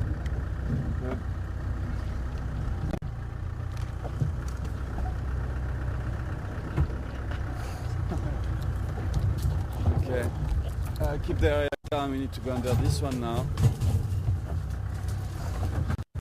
and then we should be good.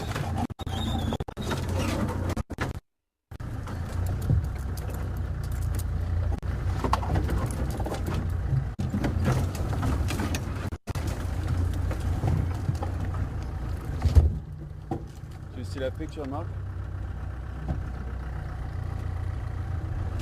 Oh, okay. Alright, that's where I saw him the last time. He was around there. I don't know where it's gone now. Saw it up. Oh, good? Yeah. Cool. There was a bit of hectic bundu bashing there, but I had to do it.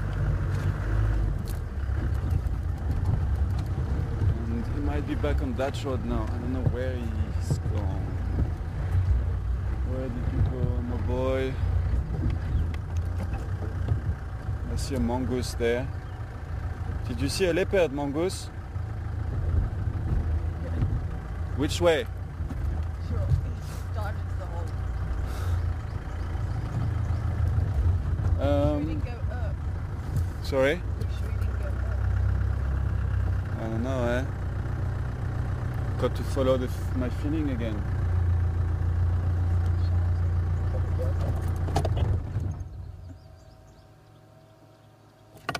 It was. Sorry? What was shouting? Monkey was still shouting, it's just shut up. Okay, let's go that way. Let's have a look. What's happening that way?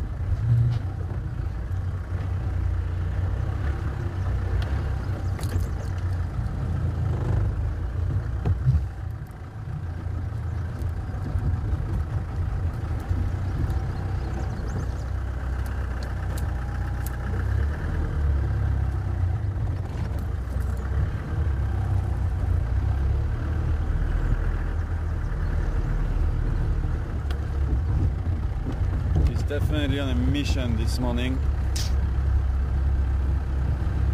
It's difficult. Yes, he's hungry.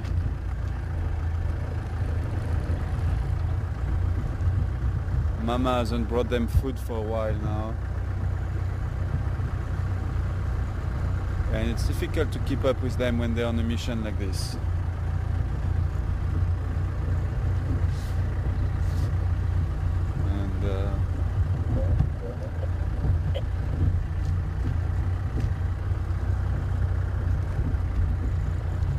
I don't think he came back that way though. I think we're wrong. I don't think we're going in the right direction here. Because he was here just now. He went to drink, then he went there. And last time I saw him, he was going that way. So... That's what I was saying, you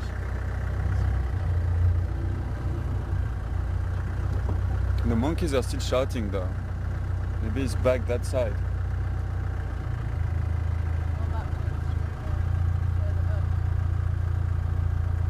So go back on Filaments Deep and then, yeah. Okay, let's try that.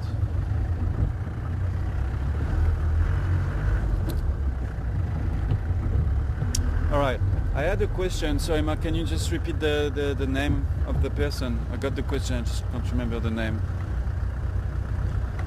Elizabeth from Dubai. Good morning to you, Elizabeth. I think Elizabeth is a new viewer. She's on board this morning maybe for the first time with us. So welcome to Juma, Elizabeth. I hope you enjoying the drive, and I hope you will watch many more of them. Where's the leopard, guys? So he went there, and then he went there, and then he went like that. So let's go that way and then cut across.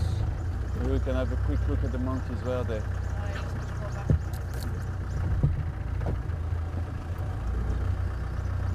No?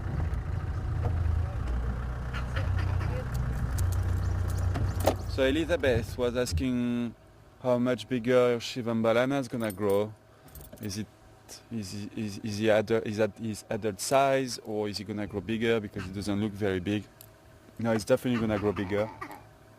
Elizabeth, definitely gonna grow bigger. He's not even a year old yet. So, and they will grow leopards until probably they will get the adult size probably around, or like the biggest they will grow will be when they get around 7 years old, 8 years old maybe, and then they get old, but they don't grow bigger. They grow their neck maybe they've got a loose skin on their neck, and that like a flap skin, and that kind of he's looking that way though. Huh? Well, he's actually not sure. He looks over my head and he looks over there. And now he's looking up there. Yeah. Okay, well, let's carry on because this guy is on a mission and I still want to spend a bit of time with him. So Elizabeth is gonna grow bigger. Not much bigger, not like he's gonna be like double that size. He's already, for his age, he's already quite big. Compared to his sister Shivinzi. Shivambalana is much bigger. His paws and his head are much bigger than Shivinzi's.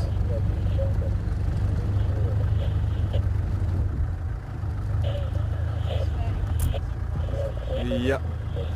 Let's try to go through here.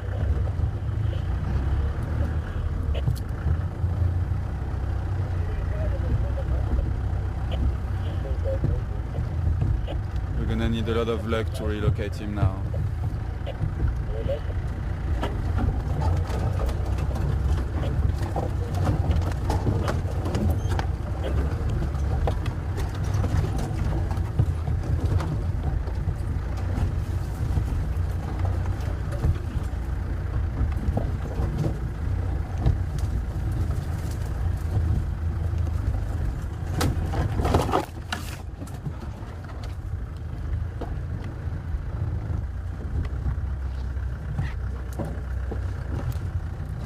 You see, that's perfect weather for leopard during the day like that, to be on the move, hunting there and there, just stalking little things.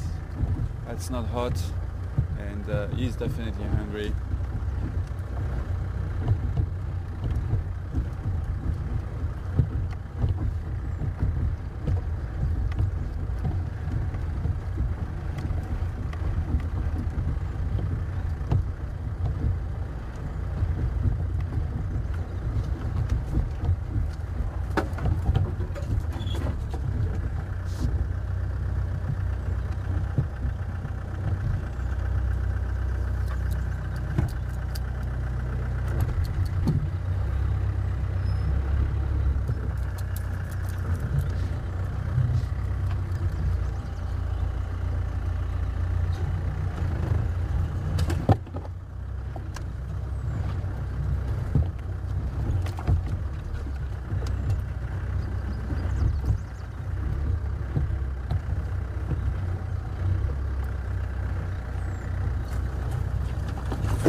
hyena there.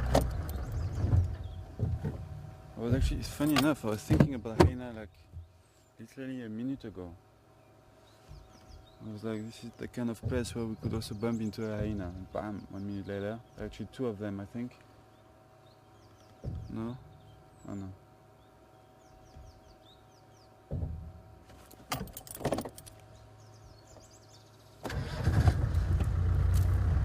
From leopard to hyena.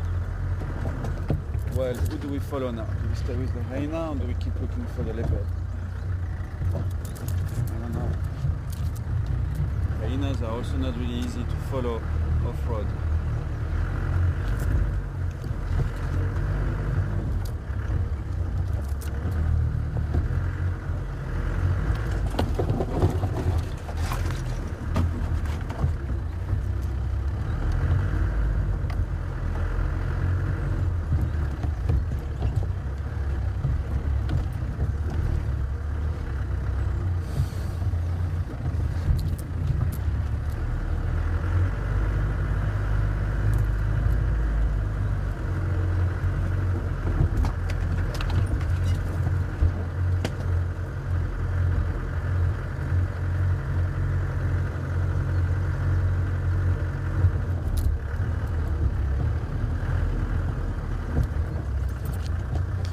She is.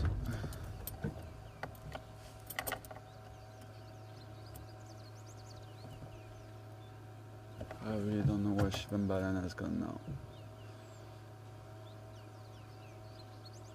It's going to be very difficult to relocate him. Very difficult. Okay.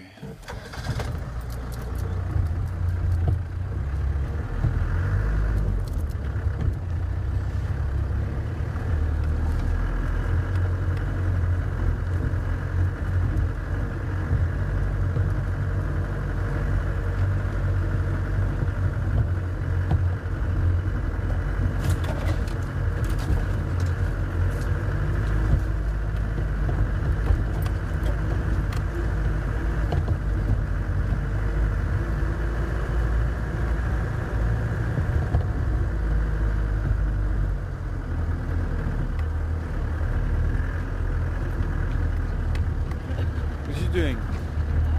I'm just trying to figure out what else to do going close to Shivambalana, because I really was like 20 minutes, so we went to the back. Yeah. I think we must have gone as we went south and then went over the road and must have been back.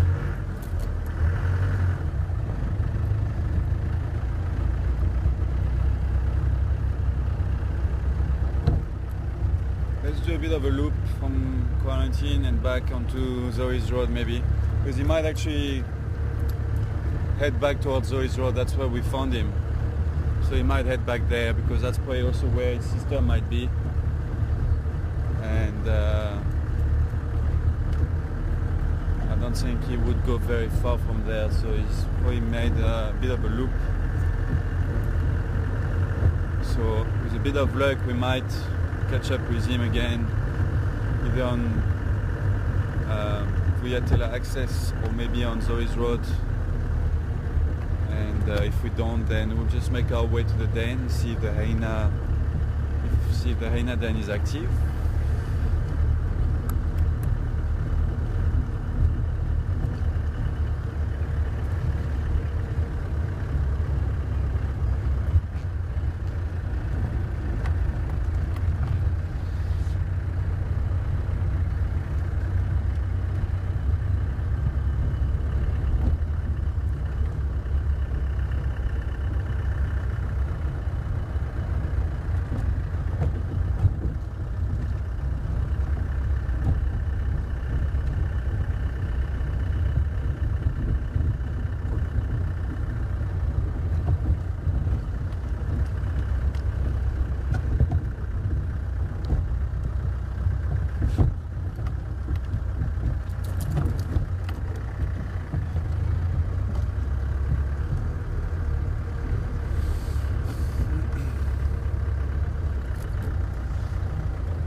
going south or is the north of the end of the airstrip?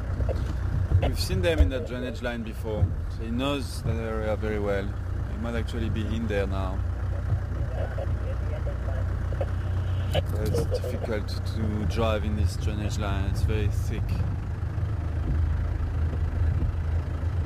There's lots of holes and logs.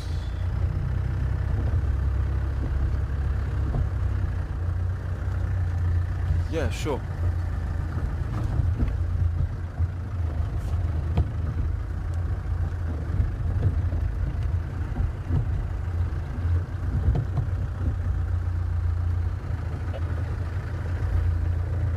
Jojo!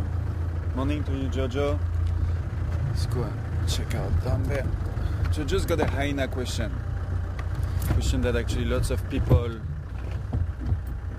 ask or think, that hyenas have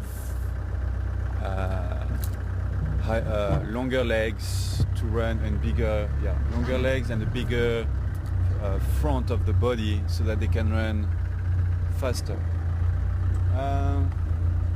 Not really, Jojo. It's not. They haven't been designed, if I can put it like that, for this reason. It's more the front part of the body of a hyena is bigger and higher up than the back. So they've got they have a slopy back, and that's because a few reasons. But like the main two ones I would say is so that it acts as a leverage to be able to help them to carry heavy things, heavy carcasses, and that's why their front legs are bigger, Jojo. It's more for this reason than to run fast. Hyenas don't really run fast. They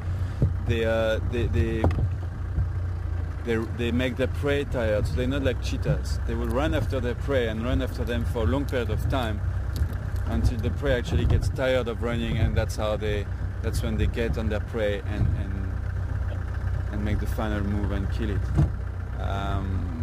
But they are mostly scavengers, and they do carry big carcasses, and that's why their front legs are a bit higher, and their neck is so wide as well and so big. That's just to help them to carry those big carcasses. And also because of the way they hunt, their pulmonary capacity, their lungs, is bigger than other predators because they run their prey down. They make their prey tired. They run them down. That's how they kill them. And so that's why their lungs, their chest, their lungs are bigger than other predators, and that's why also the front of their body is bigger. It's because because of their big lungs, the big pulmonary cavity. I don't know how you would call it exactly in English. Yeah, it's a pulmonary cavity, the lungs basically.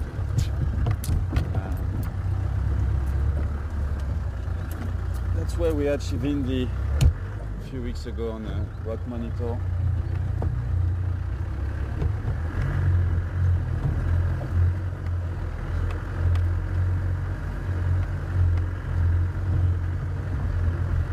Just trying my luck here, guys. Do a bit of off-roading towards where I think he would be, where I think he's going. So yeah, Jojo, I hope I answered your question. It's not at all for speed. It's not for this reason. It's to be able to carry big carcasses, and also because of the size of the lungs being bigger, they've got a bigger chest, which explains also why the front of the body is bigger than the back.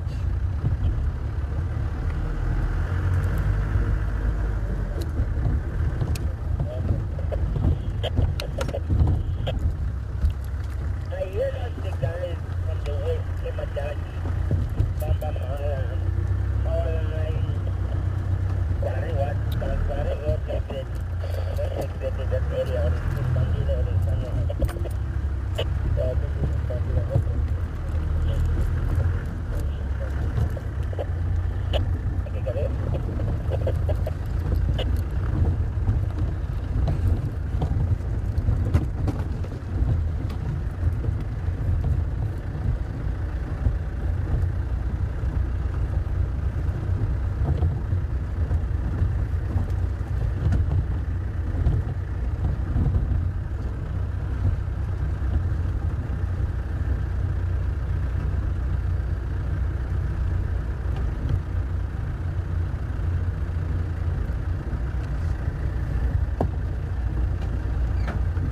at least even if we don't relocate him, we had a bit of time with him.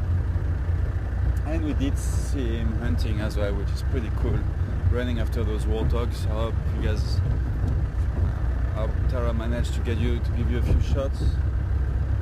And then hunting or playing with that mongoose that he also didn't manage to catch. It was faster than him.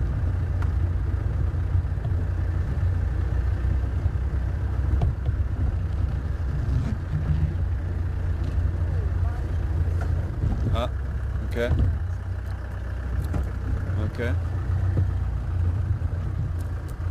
Yeah.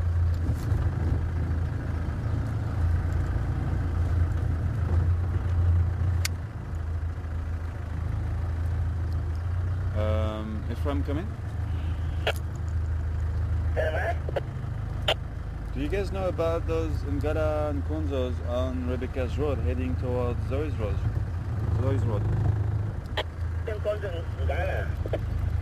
Yeah, but Ngala's and Konzo on Rebecca's Road? Yeah, must be that is the same Sarah and it's from to other Tuesday. Ah, okay, copy. So it's quite old. From last night. Ah, okay, copy. Thank you. Copy.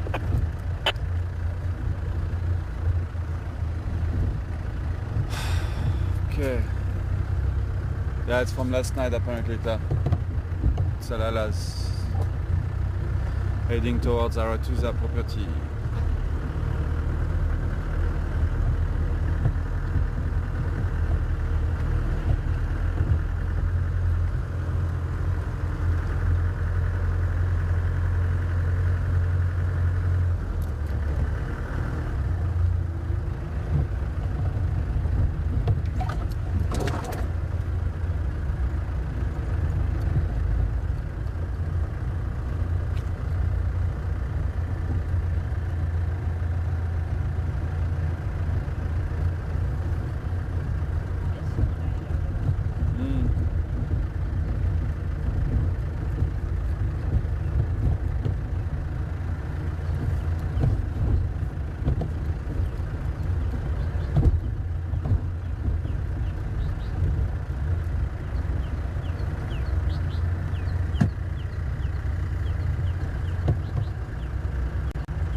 Jace, good morning Jace in New Orleans. Welcome on board. Checking the physical this morning. Jeff. Sorry, Jeff, not Jess, Jeff. Welcome on board, Jeff. And Jeff is asking if lions and leopards would act differently if they see a human on foot than in a car. Yes, definitely, Jeff. They are quite dangerous to walk into on foot. I mean, you're safe when you're in a vehicle as long as you don't make too much movements and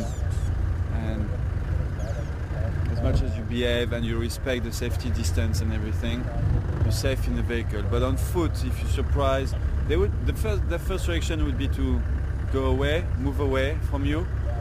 But the danger is if you surprise them around the corner or around the bush,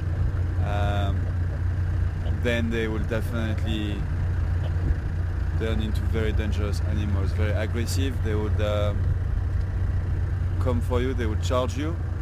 It might be a mock charge and they might stop, depending on how close you are and how you surprise them. They might just come and not stop. It depends. They might also turn around and fly away. You never know what an animal is going to do.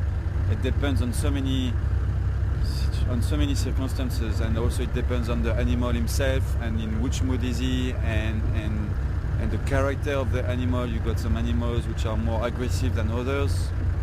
Some individuals have more aggressive character than others. When you bump into them on foot, some animals might just see you coming and just walk away, avoid confrontation with humans. That's the first thing they do. They avoid the confrontation. But some animals might also just stay put and watch you coming closer and closer, and if you didn't see him, then all of a sudden you're gonna have a charge, a lion or a leopard coming at you, and he might stop a few meters away from you, and that's basically, or before charging, he might just growl as well. If it's a lion, he might do a big growl at you. It's gonna give you a big fright. You're gonna have that, that cold feeling in your back. Yeah, that's what it does to you when you hear a lion growling a few meters away from you when you're on foot. And then you better back off slowly. Stand your ground, never run. It's rule number 1 in the bush: do not run. And stand your ground and slowly but surely just start backing off to give him space. And then change your route to a big detour. Even go around, don't turn around, but just go around him by doing a big detour. And he might stay put and he might relax, so keep an eye on you. And as long as you give him enough safety distance, he'll be fine. That's one thing he can do. He might also just not growl and come straight at you and stop 2 meters away from you. Or he might not stop, but usually the first charge is a mock charge. That's kind of like first they'll growl, and if you don't move or if you still come closer, then they'll charge. And then if you still don't understand, then they'll charge again, and this time they probably won't stop. And sure, if it's a lioness with cubs, then everything gets even worse. If you're on foot, she'll be very aggressive, obviously, if she's got cubs. So you see, it's a lot of things to take in consideration. Leopards are a bit more shy than lions, but once again, it depends on which leopards. I mean, if you don't really want to walk into a leopard like Mafufunian or Mvula on foot, they're quite impressive. And behavior-wise, they'll probably be the same as lions. They'll growl at you. The one thing is, once again, the main thing is how you walk into that leopard or that lion.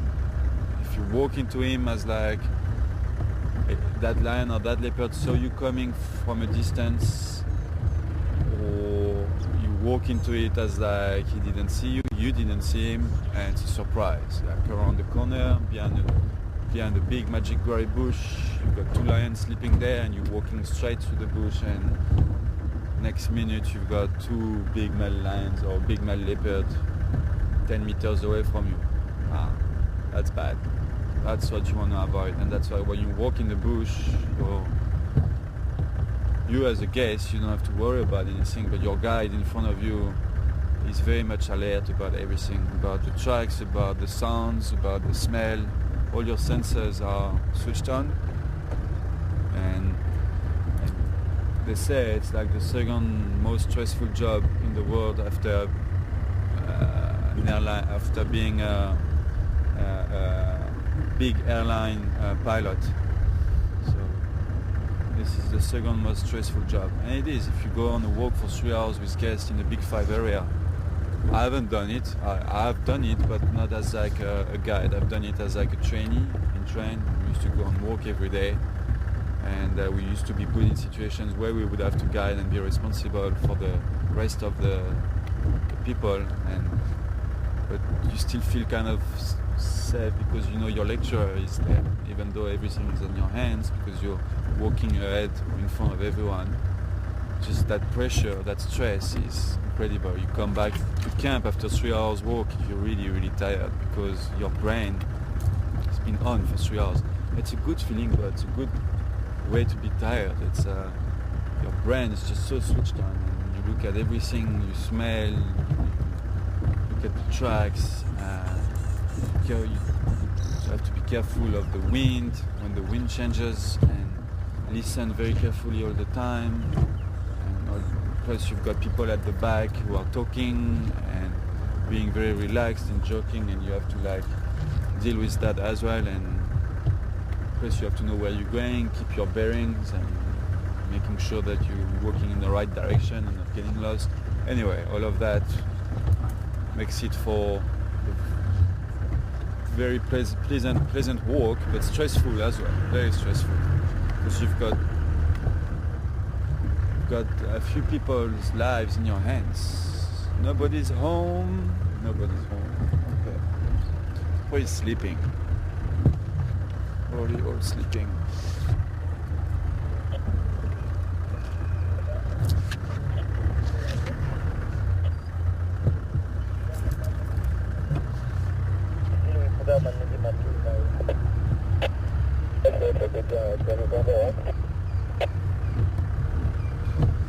So, Hugo, I hope I answered your question. Just, definitely I differently on walk than in a car. There's no comparison. There's no doubt about that.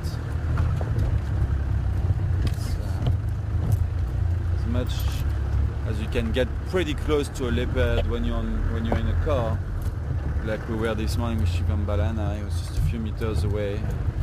We even had leopards like right by the car. I mean, we had a leopard once chewing bones under the car right by Mark's feet. Mark was driving, and I think it was Mishu. There were a few bones there under the car, and Mishu was interested in them, and he just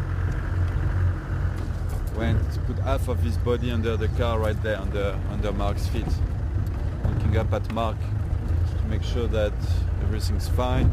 Mark didn't move. That's when you must not do any like fast movements or anything like that. Just like stay put, stand still, relax, and everything will be fine. But by foot, never.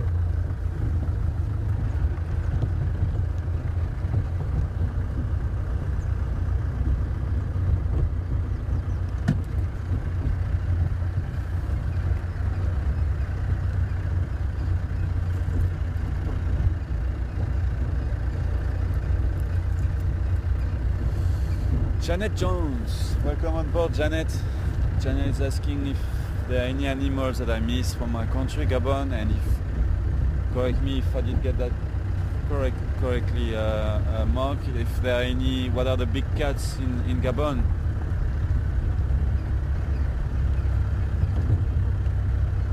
Yeah, okay.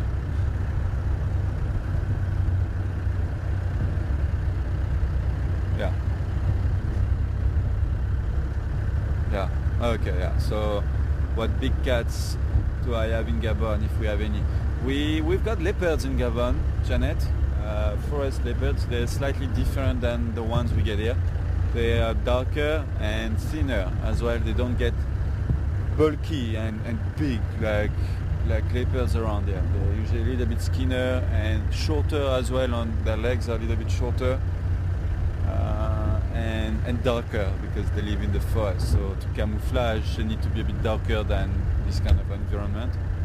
So we get these guys. We used to have lions in the south of Gabon, but they are now extinct. Well, not extinct, but they're gone. There are no more lions there. So you still have places in Gabon with lots of open areas, especially in the central Gabon and south Gabon.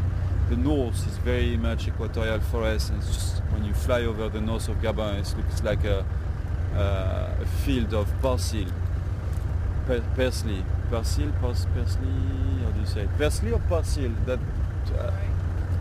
What's that vegetable? Parsley or parsley? Parsley. Parsley, eh? Parsley. The green one. Parsley, I think. Parsley. Yeah, so it looks like a field of parsley when you fly over north of Gabon. But the south got lots of open areas, and it's very pretty actually, because you get this kind of mosaic call it mosaic of forest and savanna.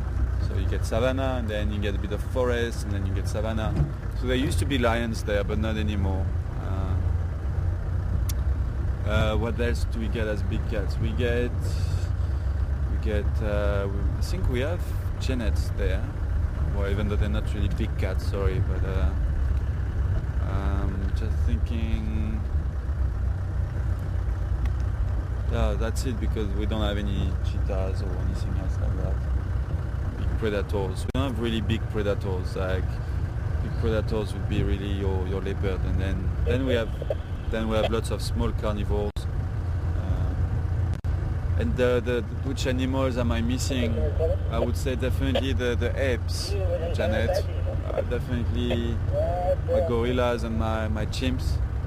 Even though it's difficult to see them, but I had the luck to work with gorillas, and I had the luck to see chimpanzees in the forest, and that's amazing. It's just something I really enjoyed, and yeah, that's what I'm missing here. And the birds maybe as well, the big hornbills that we get in the forest, and the African grey parrots. The bird life is quite amazing in Gabon. One day I'll make a documentary about Gabon. And Tata? One day we'll make a docu about Gabon. Yeah. There's a lot of things to do there. I'd actually like to go and visit Gabon. Yeah, you should. One day when you must come with me. Yeah, because by yourself you're going to struggle, but I'll be your guide. Sorry, Mark, trying to tell me something.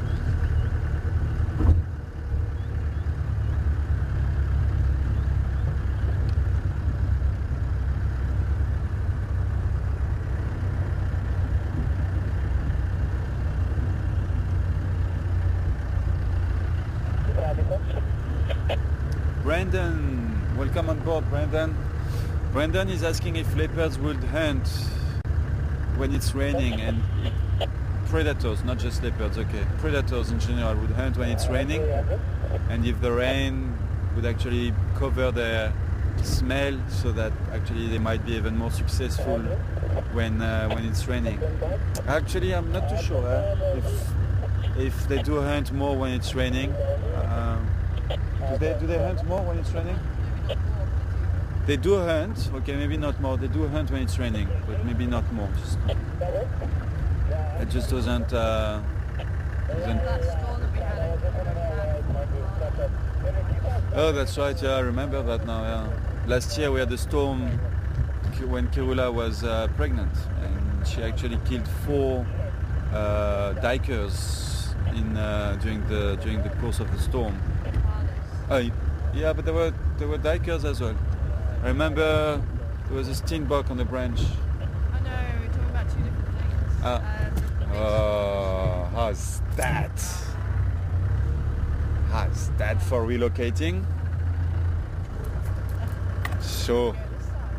Yeah, for sure. That storm this year that we had around June, July. Okay. We had about 4 carcasses around. Okay, because I remember like 2 or 3 steenboks and duikers up a tree once, but maybe there was something else. Hello, my boy. Is that Shivambalana still, or could be Shivinzi?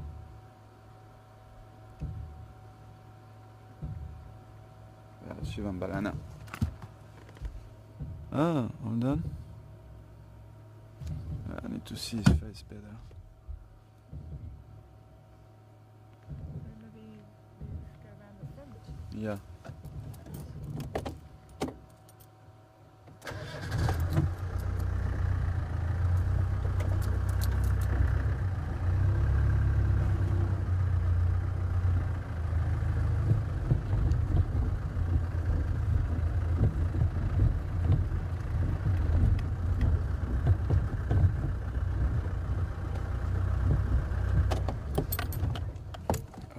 how beautiful you are. Yeah, Shivambalana. Cool. We've relocated him.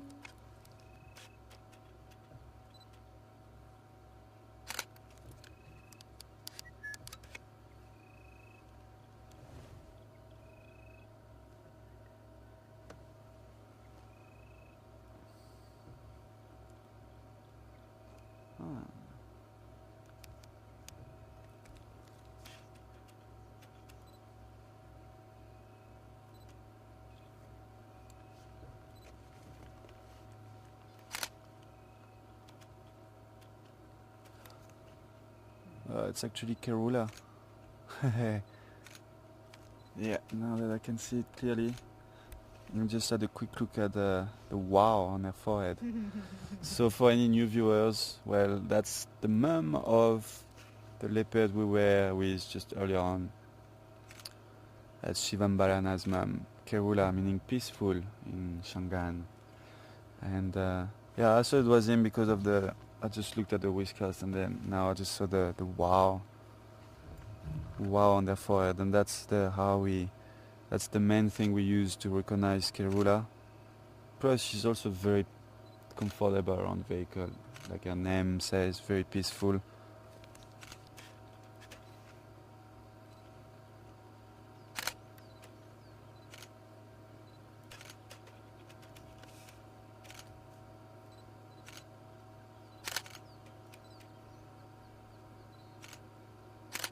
You're supposed to be hunting, Mama.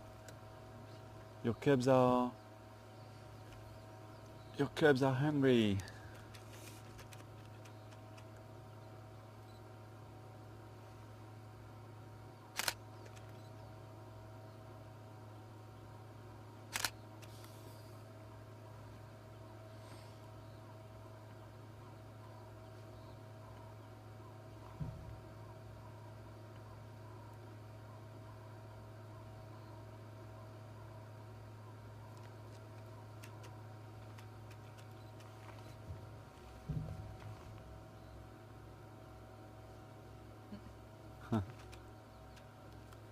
You're turning your back on us, Kerula.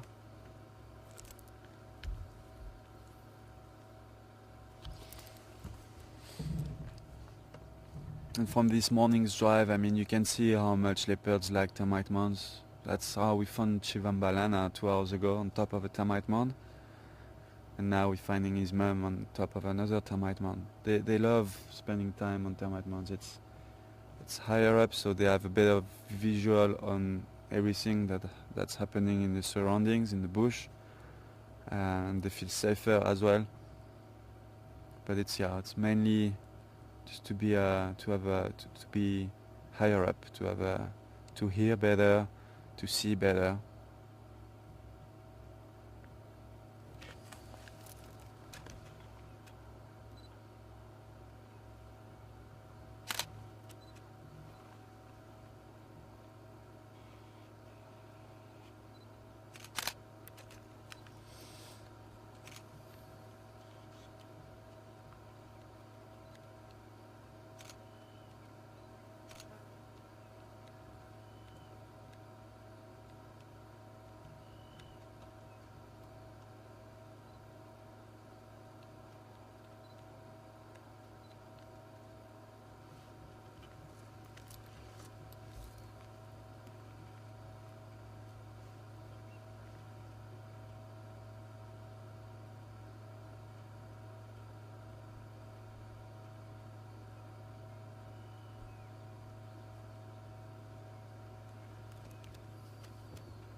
I think I got distracted by Kerula, but I think I was answering a question just as I saw Kerula.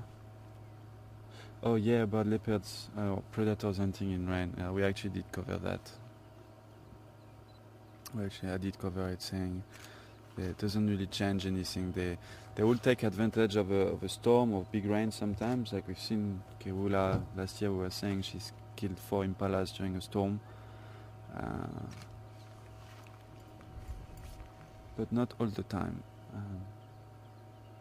You see, during a storm, during big rain, obviously for them it is quite of a an advantage because herbivores or their prey are usually a bit or they are like very confused because of the wind changing and the rain covering the sound. They can also get closer to their prey easier. So it is in their favor when it's raining, for sure.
This morning, they're going to cruise camp area.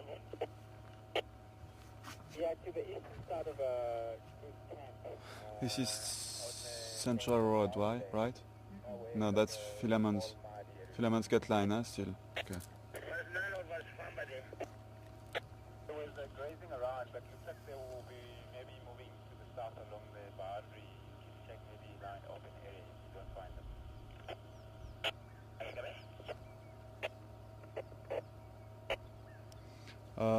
All stations, I've got Kerula here on Philemon's Cut Line. Good visual, she's on top of a Shudulu. Okay, got it, thanks.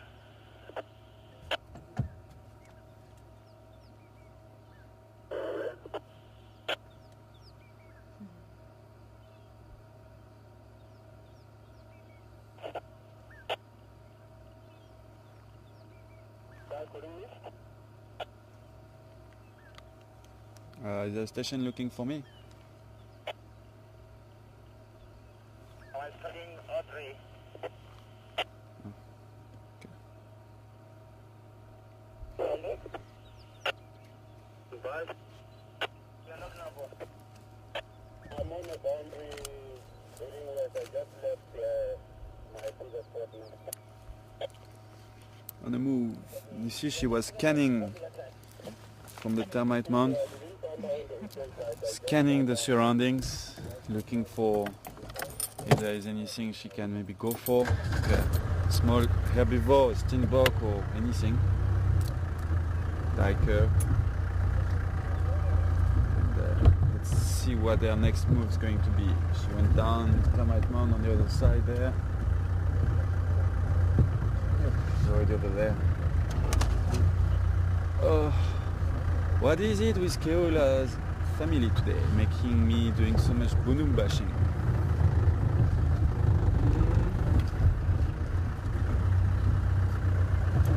Not that I don't like it, I'm just scared to lose visual of you, Kerula.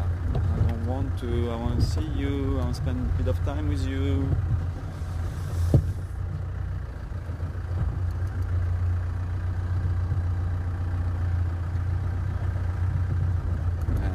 we've got about 15 minutes left, sorry, and it would be really nice if we can spend these 15 minutes with Kirula. I haven't seen her for a while.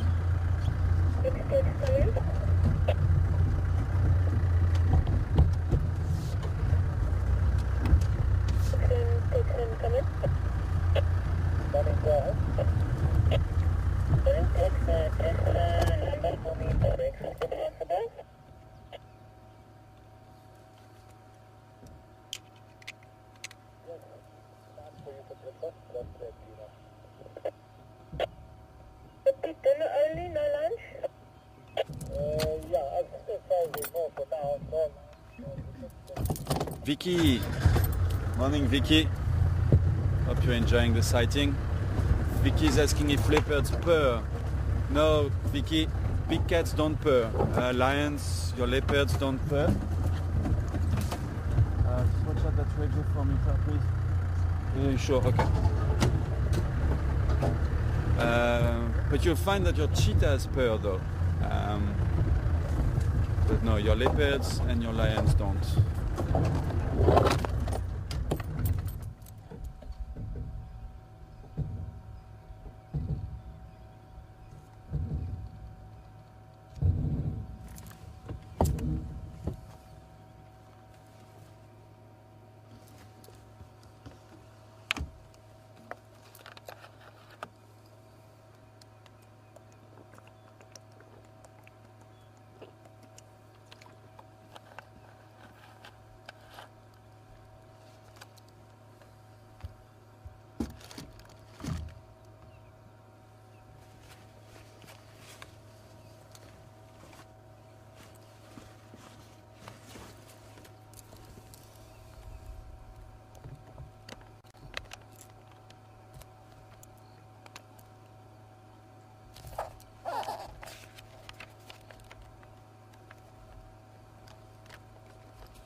Stacy, good morning to you, Stacy, in Australia. I got your questions a couple of minutes ago. I just wanted to open a book quickly to kind of make sure. Stacy is asking which one runs faster, the leopard or the lion, and wasn't too sure. I opened a guide here, and my book says that the lions can go up to 60, which I knew that they can go up to 60 kilometers per hour. And I think it's pretty much the same for leopards, but the thing is you never find them running at that speed, especially leopards. They, like I said, they ambush their prey and they'll just run for like a few meters to surprise. That's how they end. They surprise their prey. My guide doesn't say how much or how fast can leopards go, but I guess it would probably be around the same as lions, probably around 50-60 kilometers per hour. So I'd say they're both kind of the same. Stacy?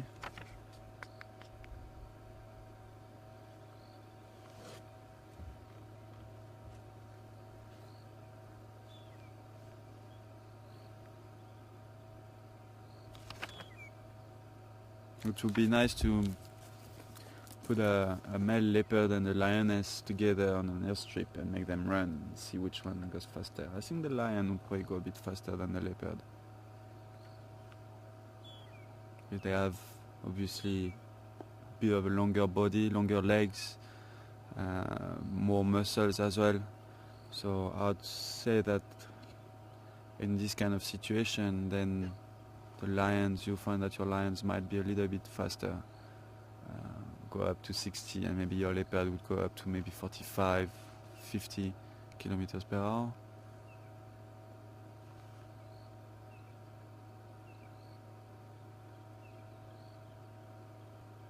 She's scanning the bush like very carefully.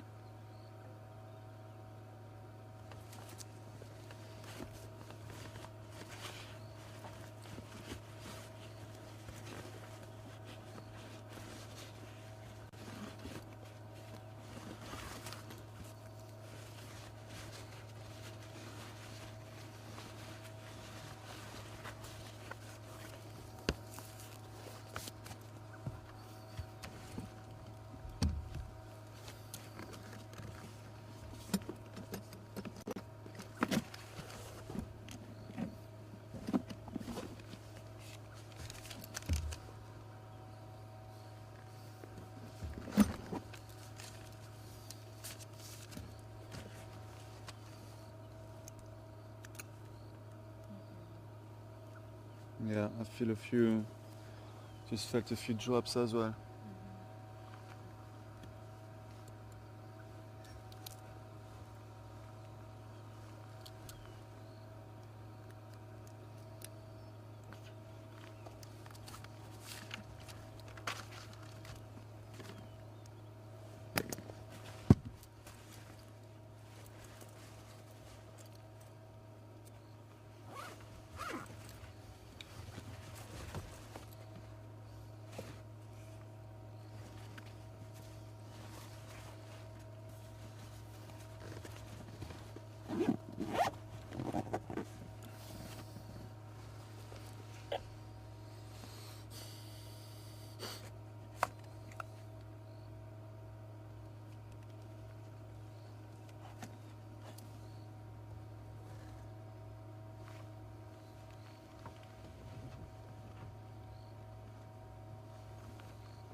Vicky, good morning to you, Vicky. I think Vicky's asking about the leopard ears and why there is no rosette on them. They're black. Yeah, they've got black ears. And that's for communication among them, Vicky. And especially communication with, as you can see now, yeah, the top of the ears are white and the bottom are black. And even the tip is actually, the tip of the ears are black. And then you got a bit of white and then black, and there is no rosette there. and that's because they use their ears to communicate a lot, especially to the cubs. It's also for the cubs a way to find or to see their mom in the bush when let's say when she's lying down. Then they can clearly see the tip of their ears in the long grass, and that's it's mostly for visual effect, Vicky, that they use. You must remember leopards or predators in general see in black and white, so to have their ears like that with a tip of the ears being black and a bit of white and then the bottom being black again, then it helps a lot in visual communication. Also depending on how their ears are folded, if they're like folded backward or if they're flat, or depending on the position of the ears, that also means something. Like your cat at home, you know that when he's got those flat ears. Yeah, standing by. Oh, no. I'm not cheetah cutline, I said filament cutline. Okay, copy, thank you. No. Is that English? Yeah, it's Kerula, and she's just a little bit off filament cutline now in the Schlatin, but not too far. Okay, copy. Yeah, I'm on cheetah cutline. I would like to come along Mamba Road. Okay, no worries. Let me know when you approach, and you might see my vehicle from the road, otherwise I'll direct you here. Okay, copy, thank you. Also respond to that English.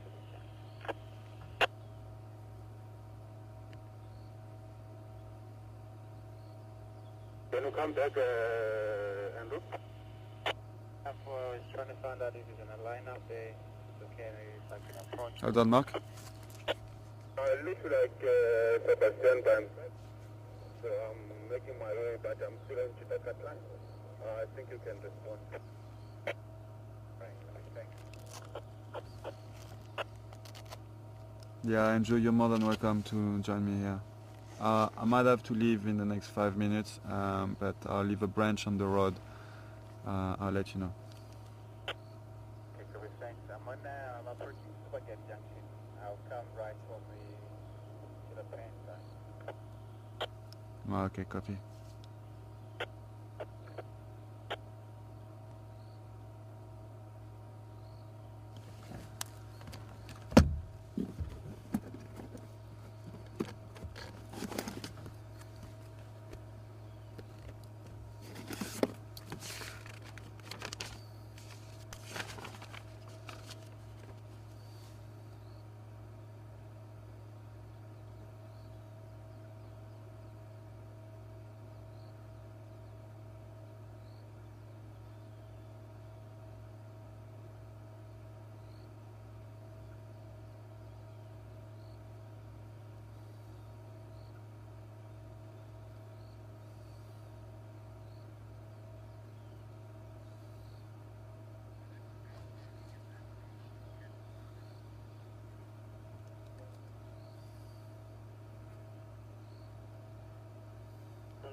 Kurula on Fremont Cutline.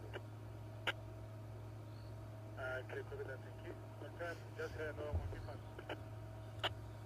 I'm not 100 sure, but yeah, Sebastian was on lock. Okay, copy that, thanks.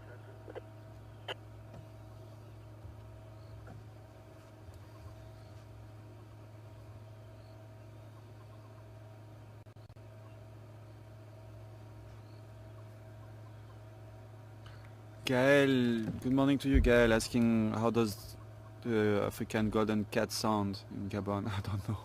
I have no idea, Gael. I've never seen one, never even heard one.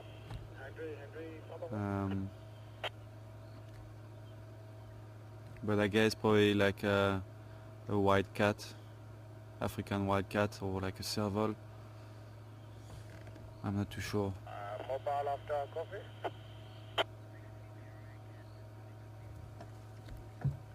Yeah, I know. Yeah, it's just been discovered recently. I did get a link actually from someone the other day, a week ago, couple of weeks ago, about that African golden cat just discovered thanks to a camera trap actually, I think. I think it was in Congo, but there are some in Gabon as well. African golden cat. Very pretty. Alright. Time is up, guys, and unfortunately I'm gonna have to say goodbye. Doesn't look like she's going nowhere. Well, she's gonna go somewhere soon. She's busy scanning the bush and trying to decide on where his next move gonna be. But we're definitely going to come back around here this afternoon and try to relocate her. But I mean, sure, what a drive this morning, so I need to keep Penny on the radio because there's some people approaching as well.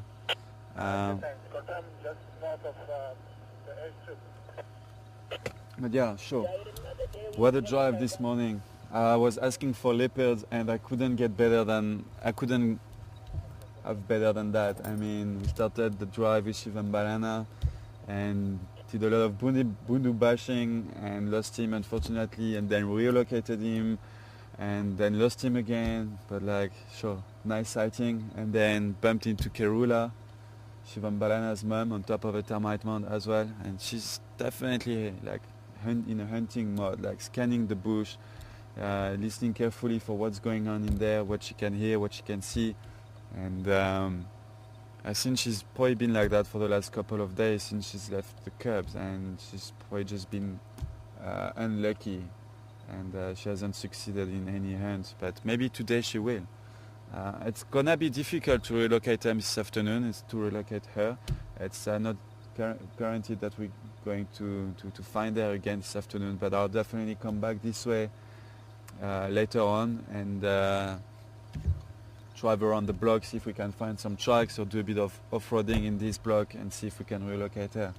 So it should be an interesting afternoon. Plus, definitely also gonna make my way to the hyena den this afternoon around 5:30, and this is usually the right time when they are getting active. So join me, please, at 3:30 Central African time. Should be a nice drive again this afternoon. And Tara, thanks for your camera work. And Mark, thank you in Final Control. Thanks to all of you back there for all your questions and the challenge, the checklist challenge. We did good this morning. We had like I think 5 or 6 species, so it's not bad at all. Let's keep going. Let's try and ID even some more this afternoon. But from myself and everyone, have a good day, and I'll speak to you later.